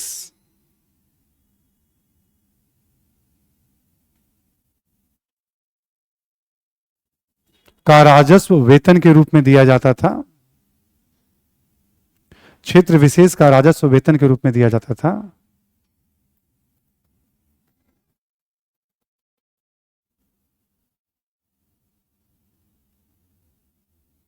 ठीक है, लेकिन धीरे धीरे उस क्षेत्र में कानून व्यवस्था की जिम्मेदारी, धीरे धीरे उस क्षेत्र में कानून व्यवस्था की जिम्मेदारी,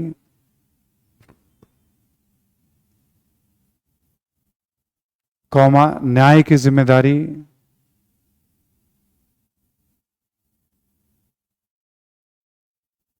न्याय की जिम्मेदारी,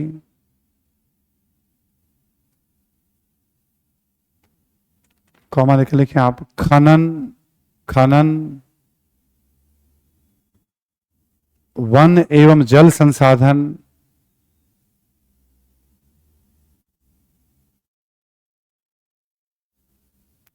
इत्यादि के अधिकार भी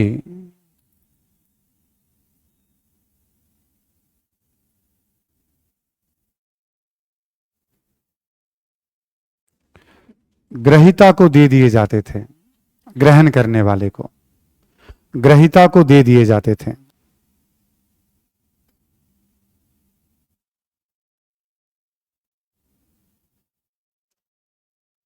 ठीक, तो होता क्या था सामंतवाद, उसको हमने अपने शब्दों में आपको एक बार बताया कि सामंतवाद को ऐसे देखते हैं हम। इसी में लिखें, यह वंशानुगत होता था, यह वंशानुगत होता था,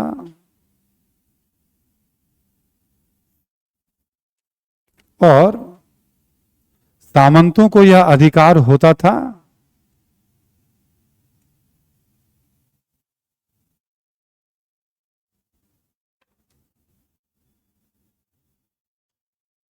अधिकार होता था कि अपने अधीनस्थ क्षेत्र में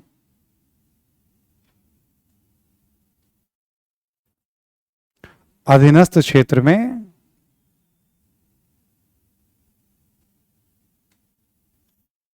जो सामंतों का क्षेत्र है, अपने अधीनस्थ क्षेत्र में इस प्रकार का अधिकार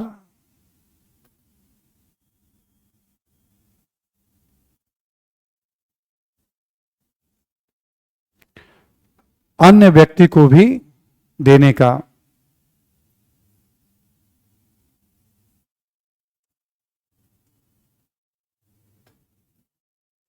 ब्रैकेट में लिख लें, उपसामंतीकरण, उपसामंतीकरण।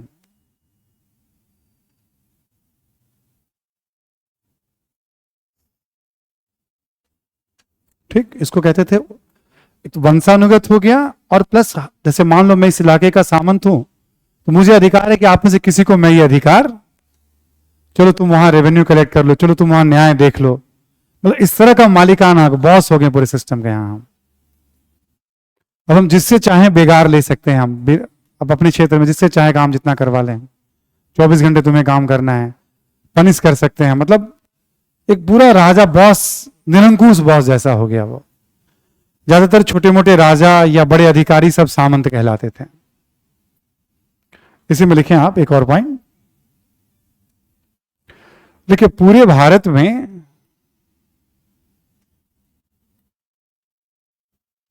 सामंती व्यवस्था का एक समान ढांचा नहीं था।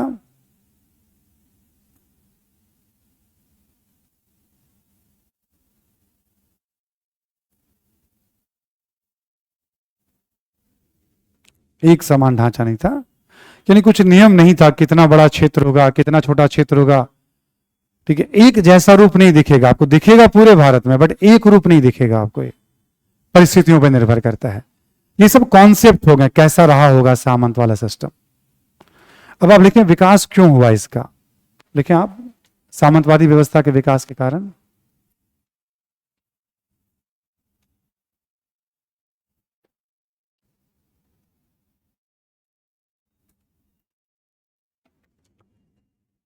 लिखें आप कि मौर्योत्तर काल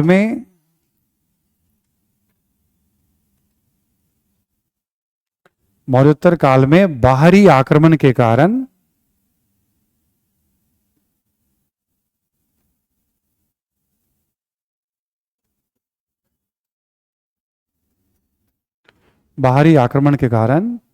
सुरक्षा का दायित्व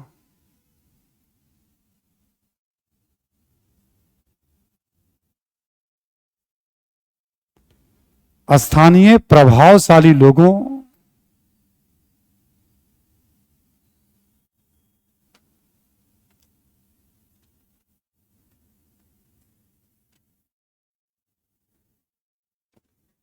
ठीक, सुरक्षा का दायित्व स्थानीय प्रभावशाली लोगों के हाथों में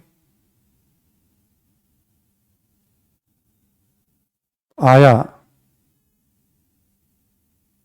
और राज्य के द्वारा इनसे समझौते किए गए।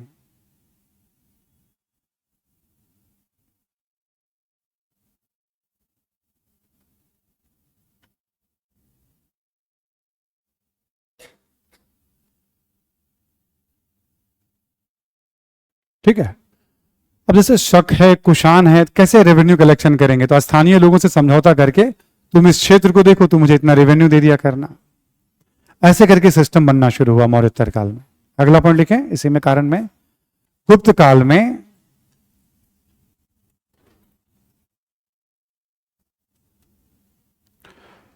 साम्राज्य विस्तार के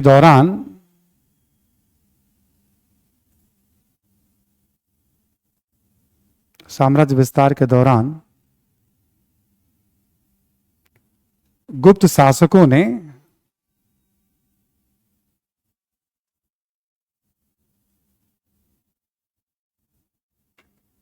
अधीनस्थ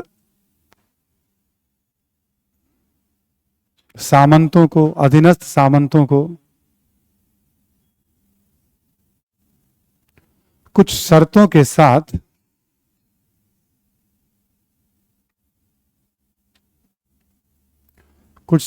साथ शासन करने का अधिकार सौंपा।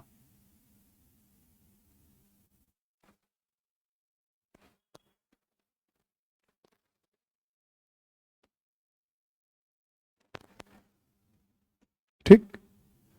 अब जैसे समुद्रगुप्त ने पूरे भारत को लगभग जीत लिया, मान लो, पल्लव शासक भी और कदम, बहुत सारे शासक उसके अधीन थे। तुम शासन करो, समय समय पे तुम हमें ये, तो 50 वैसे शासक का उल्लेख मिल रहा है, बड़े बड़े सामंतों का उल्लेख मिल रहा है। मौर्योत्तर काल, फिर गुप्त काल। अगला पॉइंट लिखें आप, गुप्तोत्तर काल में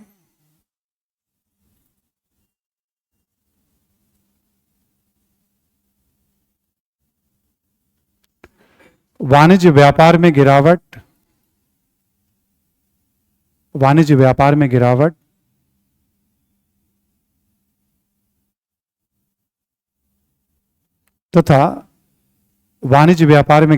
तथा सिक्कों के प्रचलन में गिरावट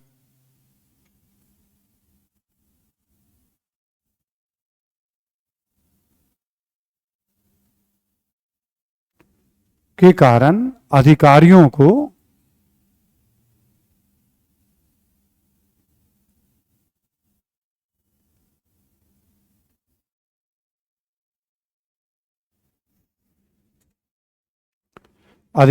को वेतन के रूप में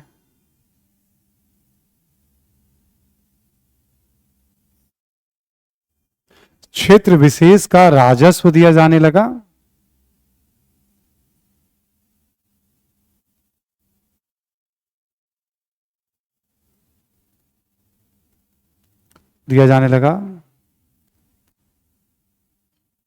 और धीरे धीरे अन्य प्रकार के दायित्व भी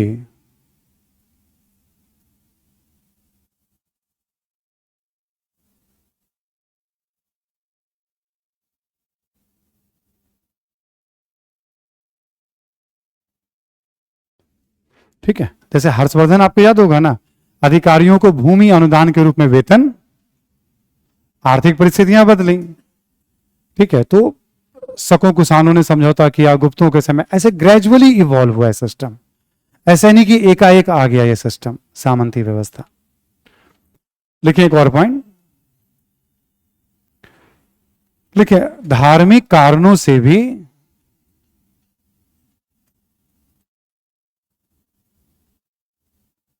बड़ी संख्या में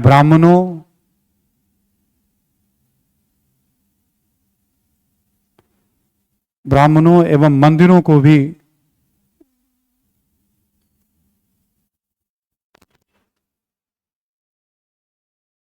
भूमि अनुदान दिए गए।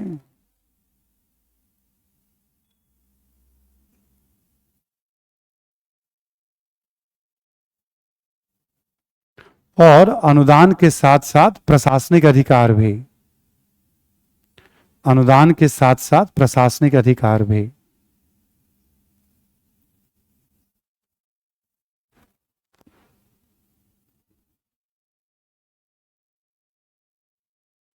ठीक है।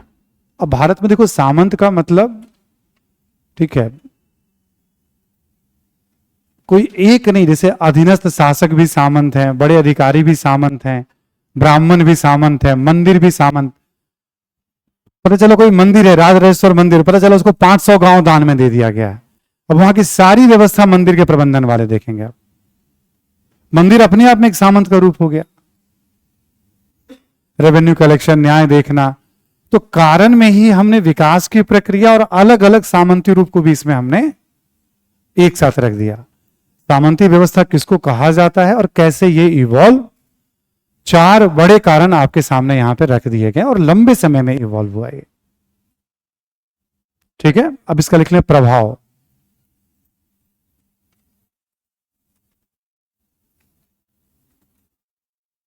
राजनीतिक प्रभाव में पहले लिख लें आप, राजनीतिक प्रभाव में लिखें आप राजनीतिक प्रभाव।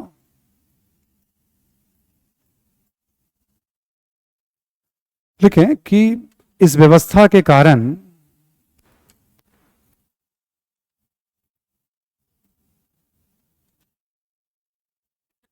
राज्य की आर्थिक स्थिति कमजोर हुई,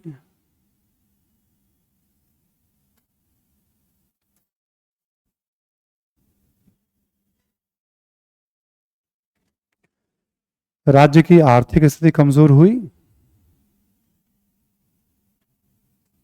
और इससे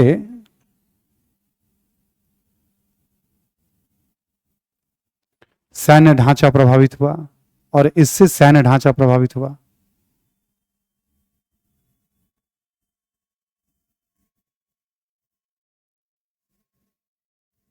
ठीक है, अब पैसा तो देगा नहीं, जिसको जैसे मान लो मुझे ये क्षेत्र मिल गया, मुझे पैसा नहीं देना है राज्य को, अब सेना रखनी है, टाइम पे कभी हम सेना भी नहीं देंगे हम, तो राज्य को जो इनकम होता तो विशाल सेना रखते राज्य, बट वो चीजें रही नहीं अब, इससे राज्य की स्थिति कमजोर हुई है सामंती व्यवस्था के कारण। अगला पॉइंट लिखें, सेना के लिए सामंतों पर निर्भरता, सेना के लिए सामंतों पर भी निर्भरता, पर भी कर लीजिएगा,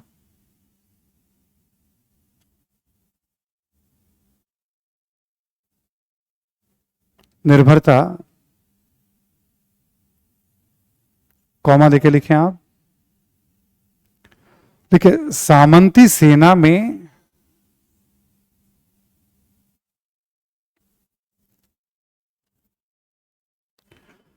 अनुशासन एवं प्रशिक्षण,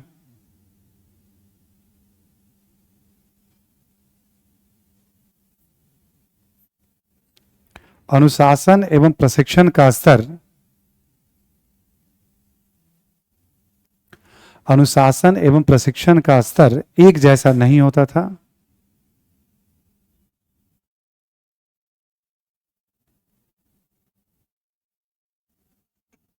ठीक, जैसे मान लीजिए एग्जांपल के तौर पे दिल्ली में अभी आतिशी जी मुख्यमंत्री हैं, केजरीवाल जी मान लीजिए, है ना, तो उनका राज्य है, एक मैं सामंत हो गया, कोई एक ऐसे हो गया। अब आप सब हमारे सैनिक है तो आप मेरे प्रति लॉयल ज्यादा होंगे। ठीक है, मान लीजिए राजेंद्र नगर में कोई एक और सामंत है, तो वहां सैनिक उनके प्रति लॉयल, हम जो ट्रेनिंग देंगे वो ट्रेनिंग देंगे, दोनों की ट्रेनिंग में अंतर, तो अनुशासन एक जैसा नहीं होगा, प्रशिक्षण एक जैसा नहीं होगा, समन्वय एक जैसा नहीं होगा। जब मुख्यमंत्री जी बुलाएंगे चलो लड़ने चलना है पड़ोसी राज्य से, हम सब सेना लेके पहुंचेंगे। अब सेना जो है, हमारी सेना मेरे प्रति ज्यादा लॉयल होगी ना कि मुख्यमंत्री के प्रति। राजेंद्र नगर वालों की सेना राजेंद्र नगर के प्रति ज्यादा लॉयल होगी। तो इसमें अनुशासन, प्रशिक्षण, समर्पण राज्य के प्रति नहीं दिखेगा आपको। इससे क्या होगा, राज्य की स्थिति कमजोर, जब भी कोई बाहरी आक्रमण होगा तो राज्य उतनी मजबूती से नहीं लड़ पाएगा। इसकी कुछ अच्छी बातें भी थी, कम से कम कानून व्यवस्था बनी रहती थी वहां, शांति होता था, शोषण भी बहुत होता था, शांति रहती थी कम से कम। ठीक है, इसी में एक और पॉइंट लिखें आप, देखिए सामंती सेना का समर्पण भी राज्य के प्रति नहीं होता था बल्कि सामंतों के प्रति होता था।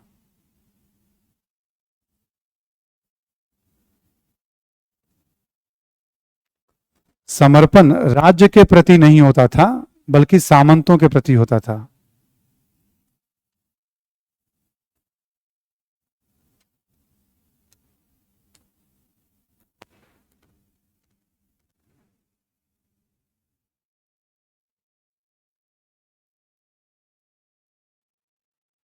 समझ में आ रही बात ना, ये बात तो सामंती व्यवस्था ने इस तरह से राज्य को कमजोर किया। ये मजबूरी थी, देखो कोई भी राज्य मजबूरी में ही तो किसी को अधिकार दे रहा है ना, नहीं मजबूरी तो कैसे अधिकार दे देता वो? कोई अधिकार किसी को देना नहीं चाहता है, सब अधिकार अपने पास। लोकतंत्र में तो अच्छा माना जाता है कि अधिकार बट जाए, आज अलग दौर है। उस समय कोई अधिकार दे रहा है तो स्वेच्छा से, आज तो माना जाता है जितना विकेंद्रीकरण हो जाए उतनी अच्छी बात है। पंचायत को दो, नगर पालिका को दो, राज्य को दो, लोग खुद अपने ऊपर शासन करें। आज ये सिस्टम है, डिसेंट्रलाइजेशन का सिस्टम है। ये अलग दौर है, मॉडर्न एरा जिसको हम लोग कहते हैं शासन का। तो राजनीतिक रूप से सामंती व्यवस्था का आपको ये नुकसान, एक और लिखें आप, प्रायः सामंतों के बीच टकराव, प्रतिस्पर्धा,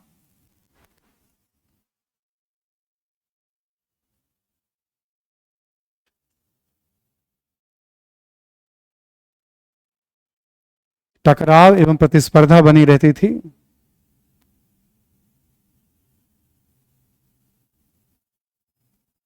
इससे एकता प्रभावित होती थी।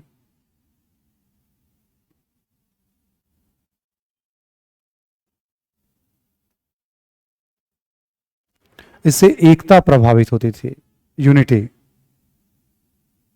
प्रतिहारों के सामंत हैं, वो आपस में लड़ रहे हैं तो प्रतिहार कहीं ना कहीं कमजोर। ये योद्धा हैं, लड़ने वाले हैं, बट आपस में भी खूब टकराव था इनके बीच में। जब कभी आप पढ़ोगे क्या कारण था कि मोहम्मद गौरी को सफलता मिल गई भारत में, भारतीयों की क्या क्या कमजोरी थी, तो यही सब कमजोरी थे। कुछ कुछ और पॉइंट्स हैं बट ये प्रमुख कमजोरी में आ जाता है। इसलिए पूर्व मध्यकाल का ना मेजर कॉन्सेप्ट है सामंतवाद के आसपास। इतिहासकारों ने बहुत मेहनत किया तो थोड़ा हमने भी सोचा मेहनत कर ले और आपको मैं समझा दूं कि सामंतवाद है क्या। एक पूरा ढांचे में ढाल के रख दे रहा हूं ताकि कोई सवाल आ भी गया तो आप लिखने की स्थिति में सीधे सीधे रहेंगे। प्रारंभिक परीक्षा में भी एक आधा बार सवाल आया है, वो भी कॉन्सेप्ट बेस्ड सवाल था, आइडिया बेस्ड सवाल था। इस तरह का आइडिया हो तो आप आसानी से सॉल्व कर लेंगे, उसमें करना क्या है। अब लिखें आर्थिक प्रभाव।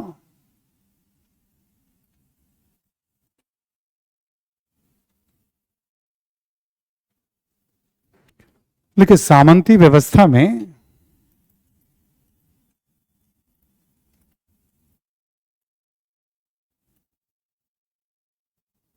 ठीक है, सामंती व्यवस्था में कृषि का महत्व बना रहा।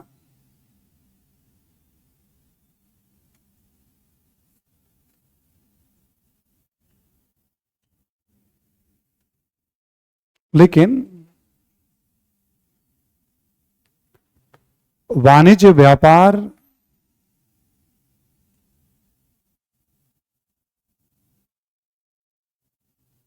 एवं शिल्पों में गिरावट हुई। वाणिज्य, व्यापार एवं शिल्पों में गिरावट देखी गई।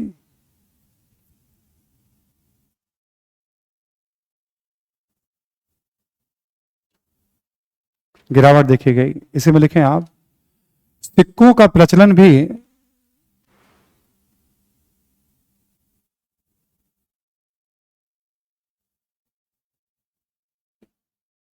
नाम मात्र के दिखाई पड़ते हैं, नाम मात्र के दिखाई पड़ते हैं।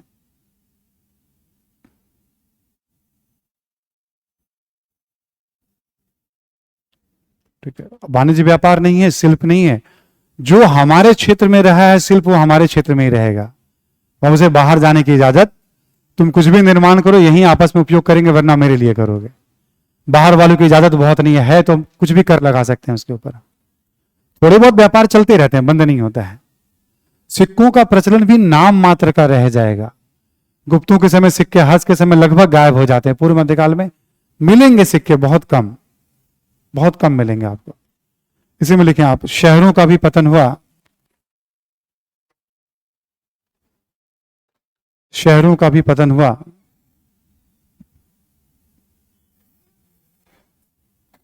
और एक प्रकार से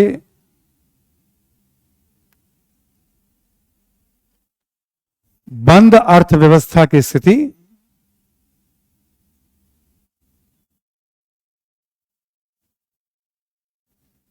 बंद अर्थव्यवस्था की स्थिति निर्मित हुई।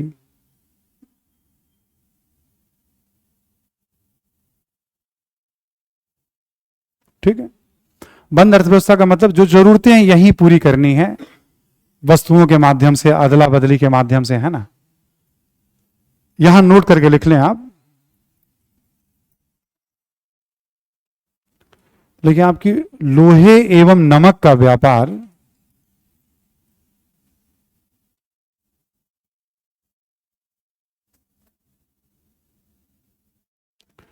लोहे एवं नमक का व्यापार किसी न किसी रूप में प्रचलित रहा होगा।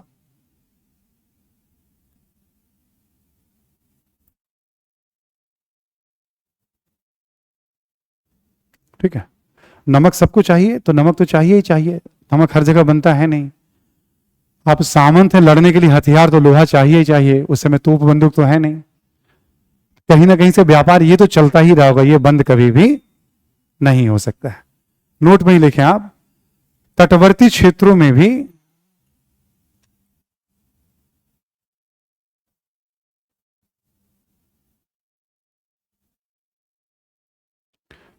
जैसे सिंध, तमिलनाडु, सिंध तमिलनाडु इत्यादि से, सिंध तमिलनाडु इत्यादि से बाह्य व्यापार के साक्ष्य मिलते हैं, बाहरी व्यापार के साक्ष्य मिलते हैं।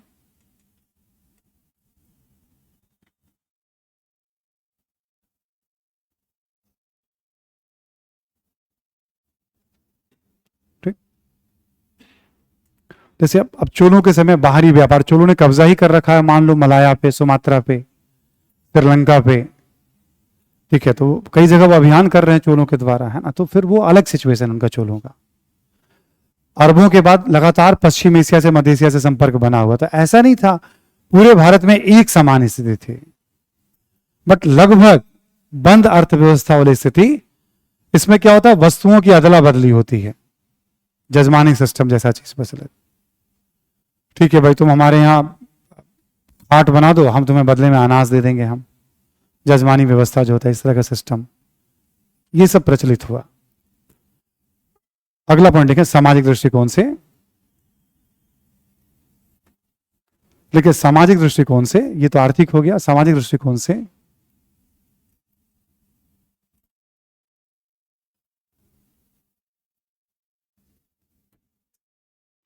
क्षेत्रीय भाषा,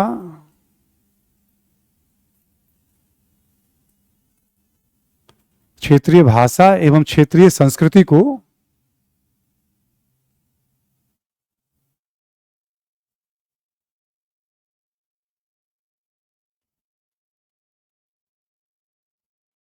ठीक प्रोत्साहित किया गया।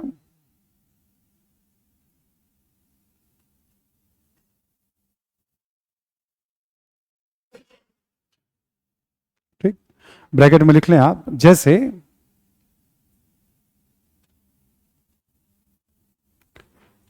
बड़ी संख्या में मंदिरों का निर्माण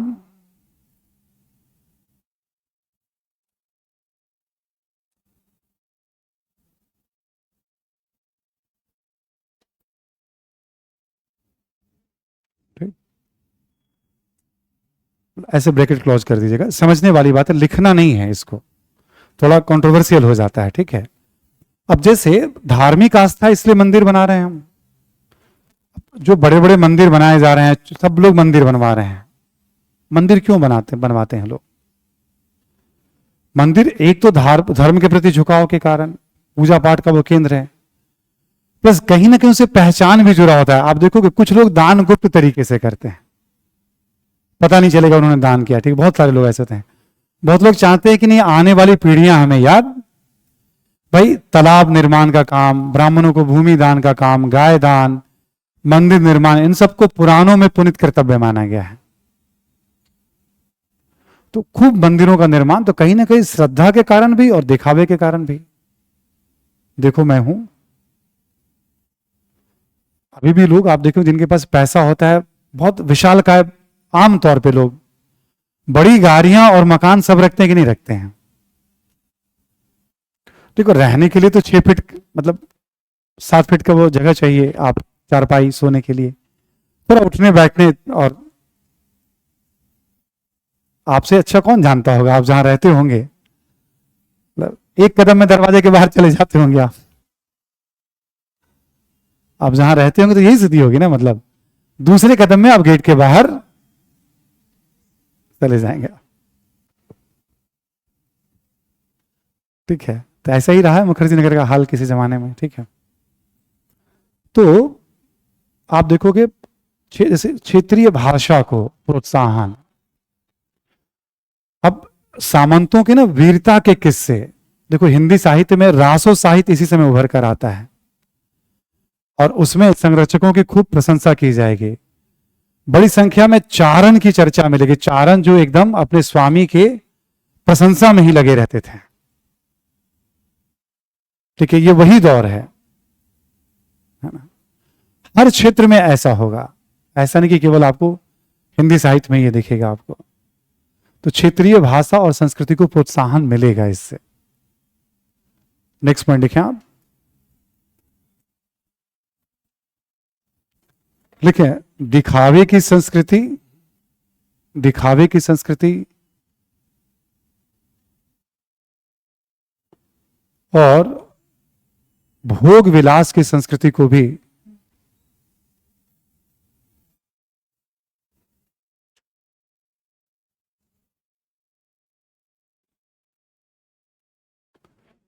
भोग विलास की संस्कृति को भी प्रोत्साहन मिला।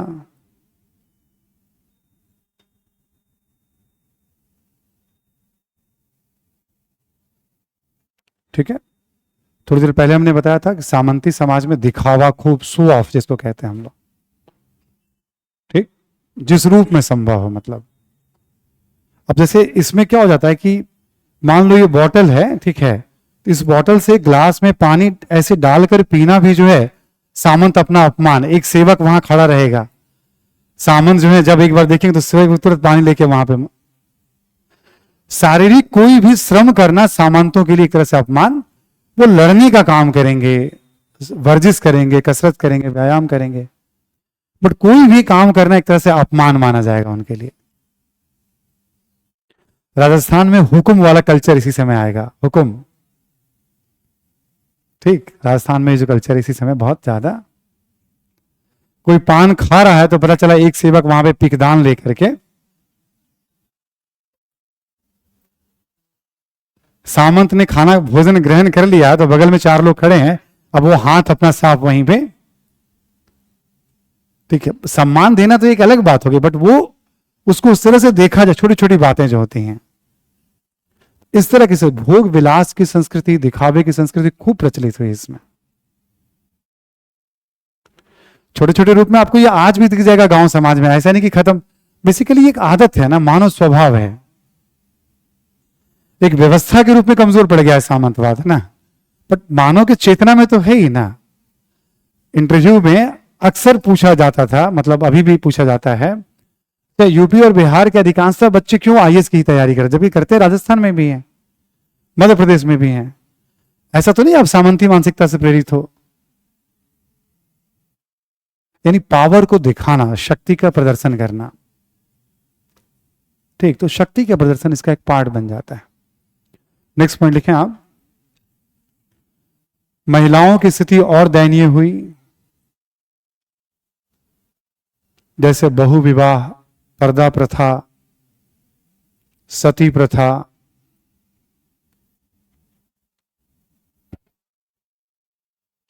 बहु विवाह, पर्दा प्रथा, सती प्रथा अत्याधिक प्रचलित हुआ।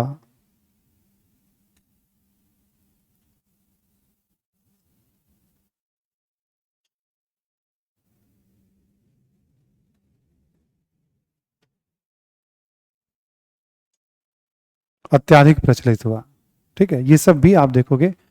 एक जौहर प्रथा भी आता है जिसको लेकर अलग अलग दृष्टिकोण है। राजस्थान में बहुत से ऐसे लोग हैं जो जौहर प्रथा को बड़ा सम्मान के भाव से देखते हैं। देखो, एक नजरिया होता है, जैसे कोई एक सामंत लड़ने जा रहा है किसी शत्रु से, तो सामंत जो है उसके परिवार के लोग युद्ध में कमजोर न पड़ जाएं, या ठीक है उनको अपनी परिवार की चिंता न लगी रहे, तो सामूहिक तौर पे जो महिलाएं होती थी वो जौहर करती थी, चिता की अग्नि में अपने प्राणों का न्यौछावर, ताकि निर्भीक होकर आपको लड़ना है। तो अब इसको देखने का, आज के कॉन्सेप्ट में कोई भी इसको एक्सेप्ट नहीं करेगा, आज के नजरिए से आप देखेंगे इसको आप, तो जौहर प्रथा भी इस समय प्रचलित हुआ। आप देखेंगे जौहर प्रथा भी इस समय, ये सब सामंती समाज के अभिलक्षण, विशेषताओं के प्रभाव के पाठ के रूप में से हम, बट इसको लेके कई बार कंट्रोवर्सी, कई लोगों की भावनाएं आहत हो जाती हैं। आप कैसे कह सकते हैं कि भाई ये महिलाओं की दशा इसमें खराब हुई?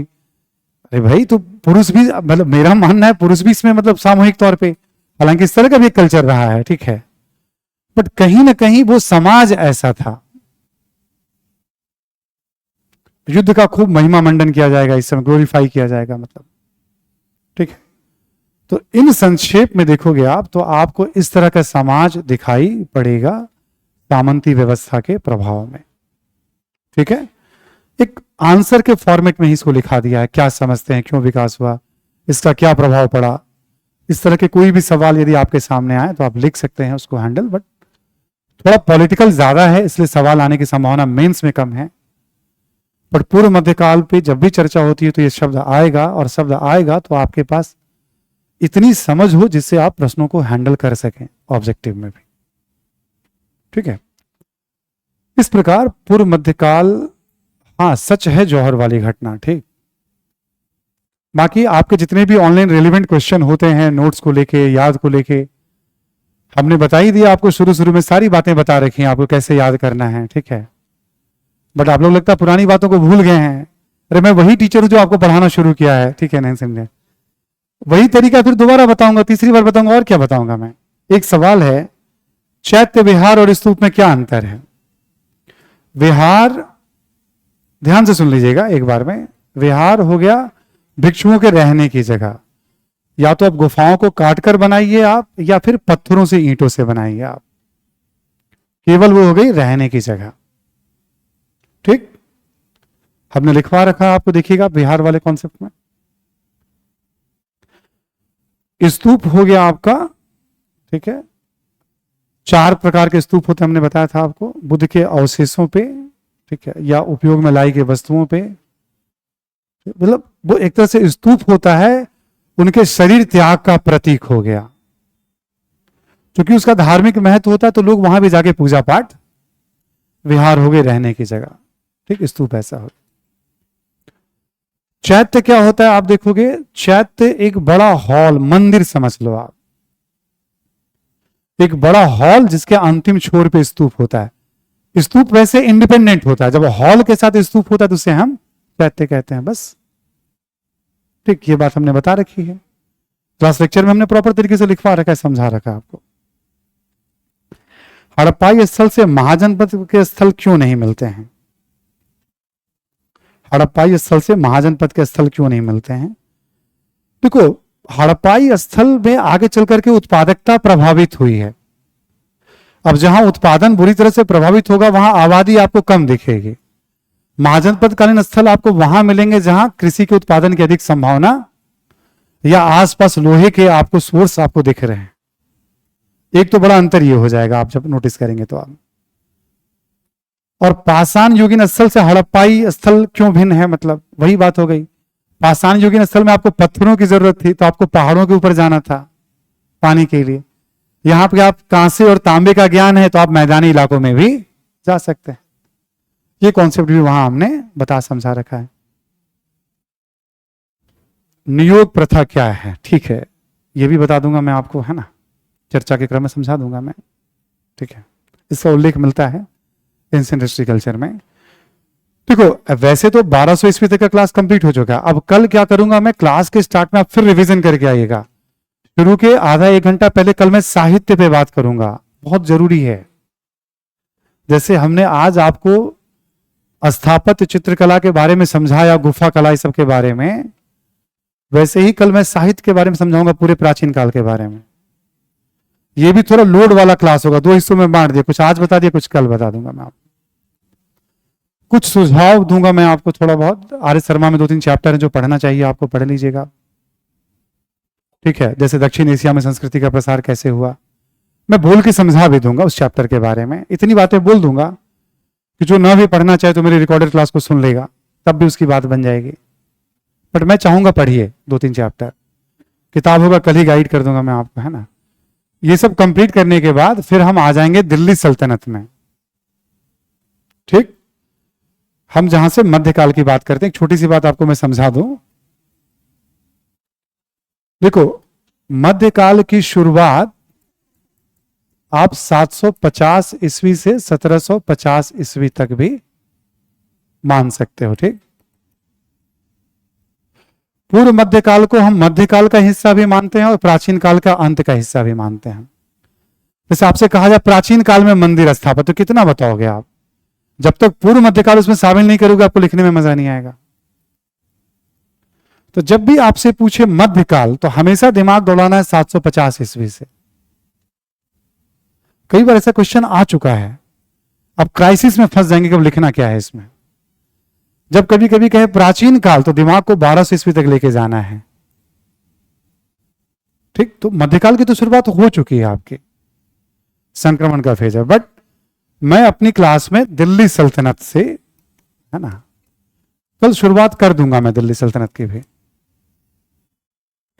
यानी हम लोग अब कल 1-1.5 घंटा के बाद हम लोग अब 1200 से लेकर 1750 ईस्वी तक का इतिहास, ठीक है। दिल्ली सल्तनत है, मुगल काल है, क्षेत्रीय राज है, मराठा वगैरह सब है, बाहरी आक्रमण है, ये सब भी देखेंगे हम। ये कंप्लीट होने के बाद फिर modern India, I hope modern India का एक डेट आ जाएगा, वहां से एक नए बैच की भी शुरुआत होनी है ना। इस महीने के अंत तक मॉडर्न इंडिया की शुरुआत हो जाएगी आपकी नवंबर में, क्योंकि 500 इतिहास में ज्यादा टाइम नहीं लगेगा आपको, इसमें बहुत कुछ नहीं है। मेन तो आपका 1200 ईस्वी तक का है, कवर किया हमने। बट फिर भी जितना पढ़ना है वो तो पढ़ना ही है, और उसमें जितना टाइम लगे उसकी कोई समस्या नहीं है। बट मोटे तौर पे आप एंशिएंट हिस्ट्री में आज कौन सा क्लास नंबर होगा आपका?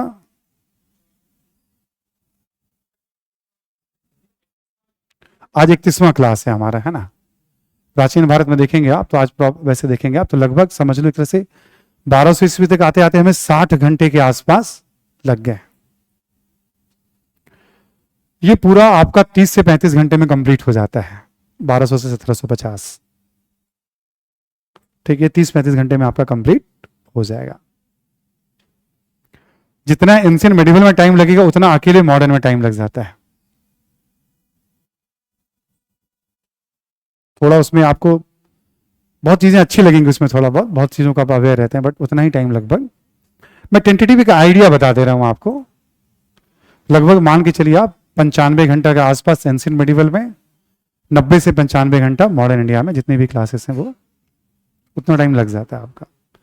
45-46 घंटे के आसपास विश्व इतिहास में टाइम, बहुत ज्यादा तो 50 घंटे। पोस्ट इंडिपेंडेंस में 12-13 घंटे के आसपास। हिस्ट्री का तो बहुत बड़ा सेक्शन है ना, कंप्लीट हिस्ट्री बहुत कम ही लोग पढ़ा भी पाते हैं। 2-4-5 लोग ही हैं जो पूरे इंडिया में अभी भी पढ़ा रहे हैं पूरे इतिहास के अलग अलग सेक्शन को, चाहे अंग्रेजी मीडियम की कोचिंग हो या हिंदी मीडियम की कोचिंग हो, है ना। पूरे इतिहास को पढ़ाना सबके बस की बात भी नहीं। ठीक है, तो मैं ही पढ़ाऊंगा आपको, है ना। तो आप मुझे देखते रहिए, आप, मैं उम्मीद करता हूँ आप बोर नहीं हो रहे मुझे देखने से आप और पढ़ने से, है ना। ठीक है, देखो अभी पढ़ो बाद में पढ़ो, पढ़ना तो है ही, है ना। और कभी कभी क्या होता है, जैसे देखो पटना के कुछ बच्चे अपने ऑनलाइन जुड़े हुए हैं, वो बार बार सर 12 क्लास के बाद आप क्लास कब लेंगे। अब जब यहाँ क्लासेस चलते, पटना में क्लासेस में ले रहा था, वहां 12 क्लासेस के बैच में लिया था, एक में 17-18 लिया था हमने। अब वहां रुक गया तो वो रुक गया है, अभी 2 महीने से रुका हुआ है वो, 2.5 महीने से। अब जब तक अभी आपका चल रहा है अभी बैचेज, मॉर्निंग में भी बैचेज चल रहे हैं, अब इसके बाद ही जब आपका कंप्लीट होगा तभी जा पाएंगे पटना फिर, ऐसा वाला मसला होता है। तो जब जो रुक गया सो रुक गया, और हिस्ट्री को निपटा लेने में ही भलाई है। ठीक है, मैं तुम्हें एक और प्रैक्टिकल बात समझा दूं। मान के चलो 1200 घंटे आपके क्लास चलेंगे जीएस में, ठीक, 20% तो इतिहास ही ले लेगा उसमें, ज्यादा ही लेगा, है ना। अच्छा, छोड़ करके देखो, आप कभी कभी सोचोगे छोड़ सकते, छोड़ के कोई इसका उपाय नहीं है। हम पीटी और मेंस दोनों के लिए पढ़ रहे हैं, ऐसा नहीं कि केवल मेंस के लिए पढ़ रहे हैं इसमें हम, क्योंकि वैसे ही हम लोग मिनिमम करके पढ़ते हैं। मैं हमेशा कहता हूं, मैं न्यूनतम और आवश्यक बताने में विश्वास रखता हूं। बहुत पढ़ना है आपको। अभी आपने एग्जामिनेशन हॉल को देखा नहीं है ठीक से। यूपीएससी में बहुत सारे हॉल होते हैं ना मेंस के लिए, मतलब हमें तो पता है उस समय माइंडसेट क्या होता है। अब सोचो, लगभग 200 घंटे मान लो आप इतिहास, 150 घंटे मान लो आप भूगोल, और एस पांडे सर यहाँ सोसाइटी पढ़ाते हैं, 50-100 घंटे वो भी मान लो आप। जीएस के 4 पेपर है, चारों पेपर मिला के लगभग 1200 घंटा एग्जाम्पल के तौर पे, ठीक। केवल फर्स्ट पेपर में आपको 400-450 घंटे लगेंगे। तो 33% सिलेबस तो जीएस पेपर 1 में आपको एक दिन में जाकर लिखना होता है, 400 घंटे की पढ़ाई।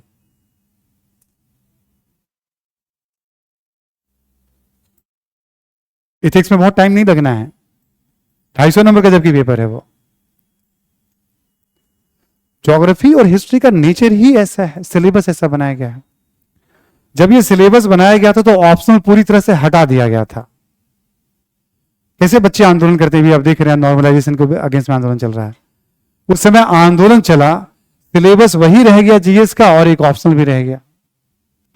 ये सिलेबस बनाया गया था तब जब ऑप्शनल को हटाया जाना था, दोनों ऑप्शनल वापस एक ऑप्शनल कर दिया गया, सिलेबस भी लेंदी रह गया आपका। जीएस के 6 पेपर होने थे उस समय, जब 12-13 में जब चेंज हुआ था, तो ऑप्शनल बिल्कुल नहीं होंगे, प्लस एक निबंध होगा, ताकि सब बराबरी के स्तर पे मुकाबला हो। किसी को ऑप्शनल में एडवांटेज, खूब आंदोलन वगैरह चला तो सिलेबस हिस्ट्री का एज इट इज रह गया, ठीक है, और ऑप्शनल भी रह गया। ये वाली कहानी है इसमें, ठीक है। तो पढ़ना तो है ही, प्रतियोगिता है तो, है ना। चलिए, तो कल की बात हम लोग कल करते हैं, थोड़ा बहुत आइडिया दे दिया। थैंक यू एवरीवन, फिर कल हम लोग मिलते हैं और बातचीत जारी रहेगी।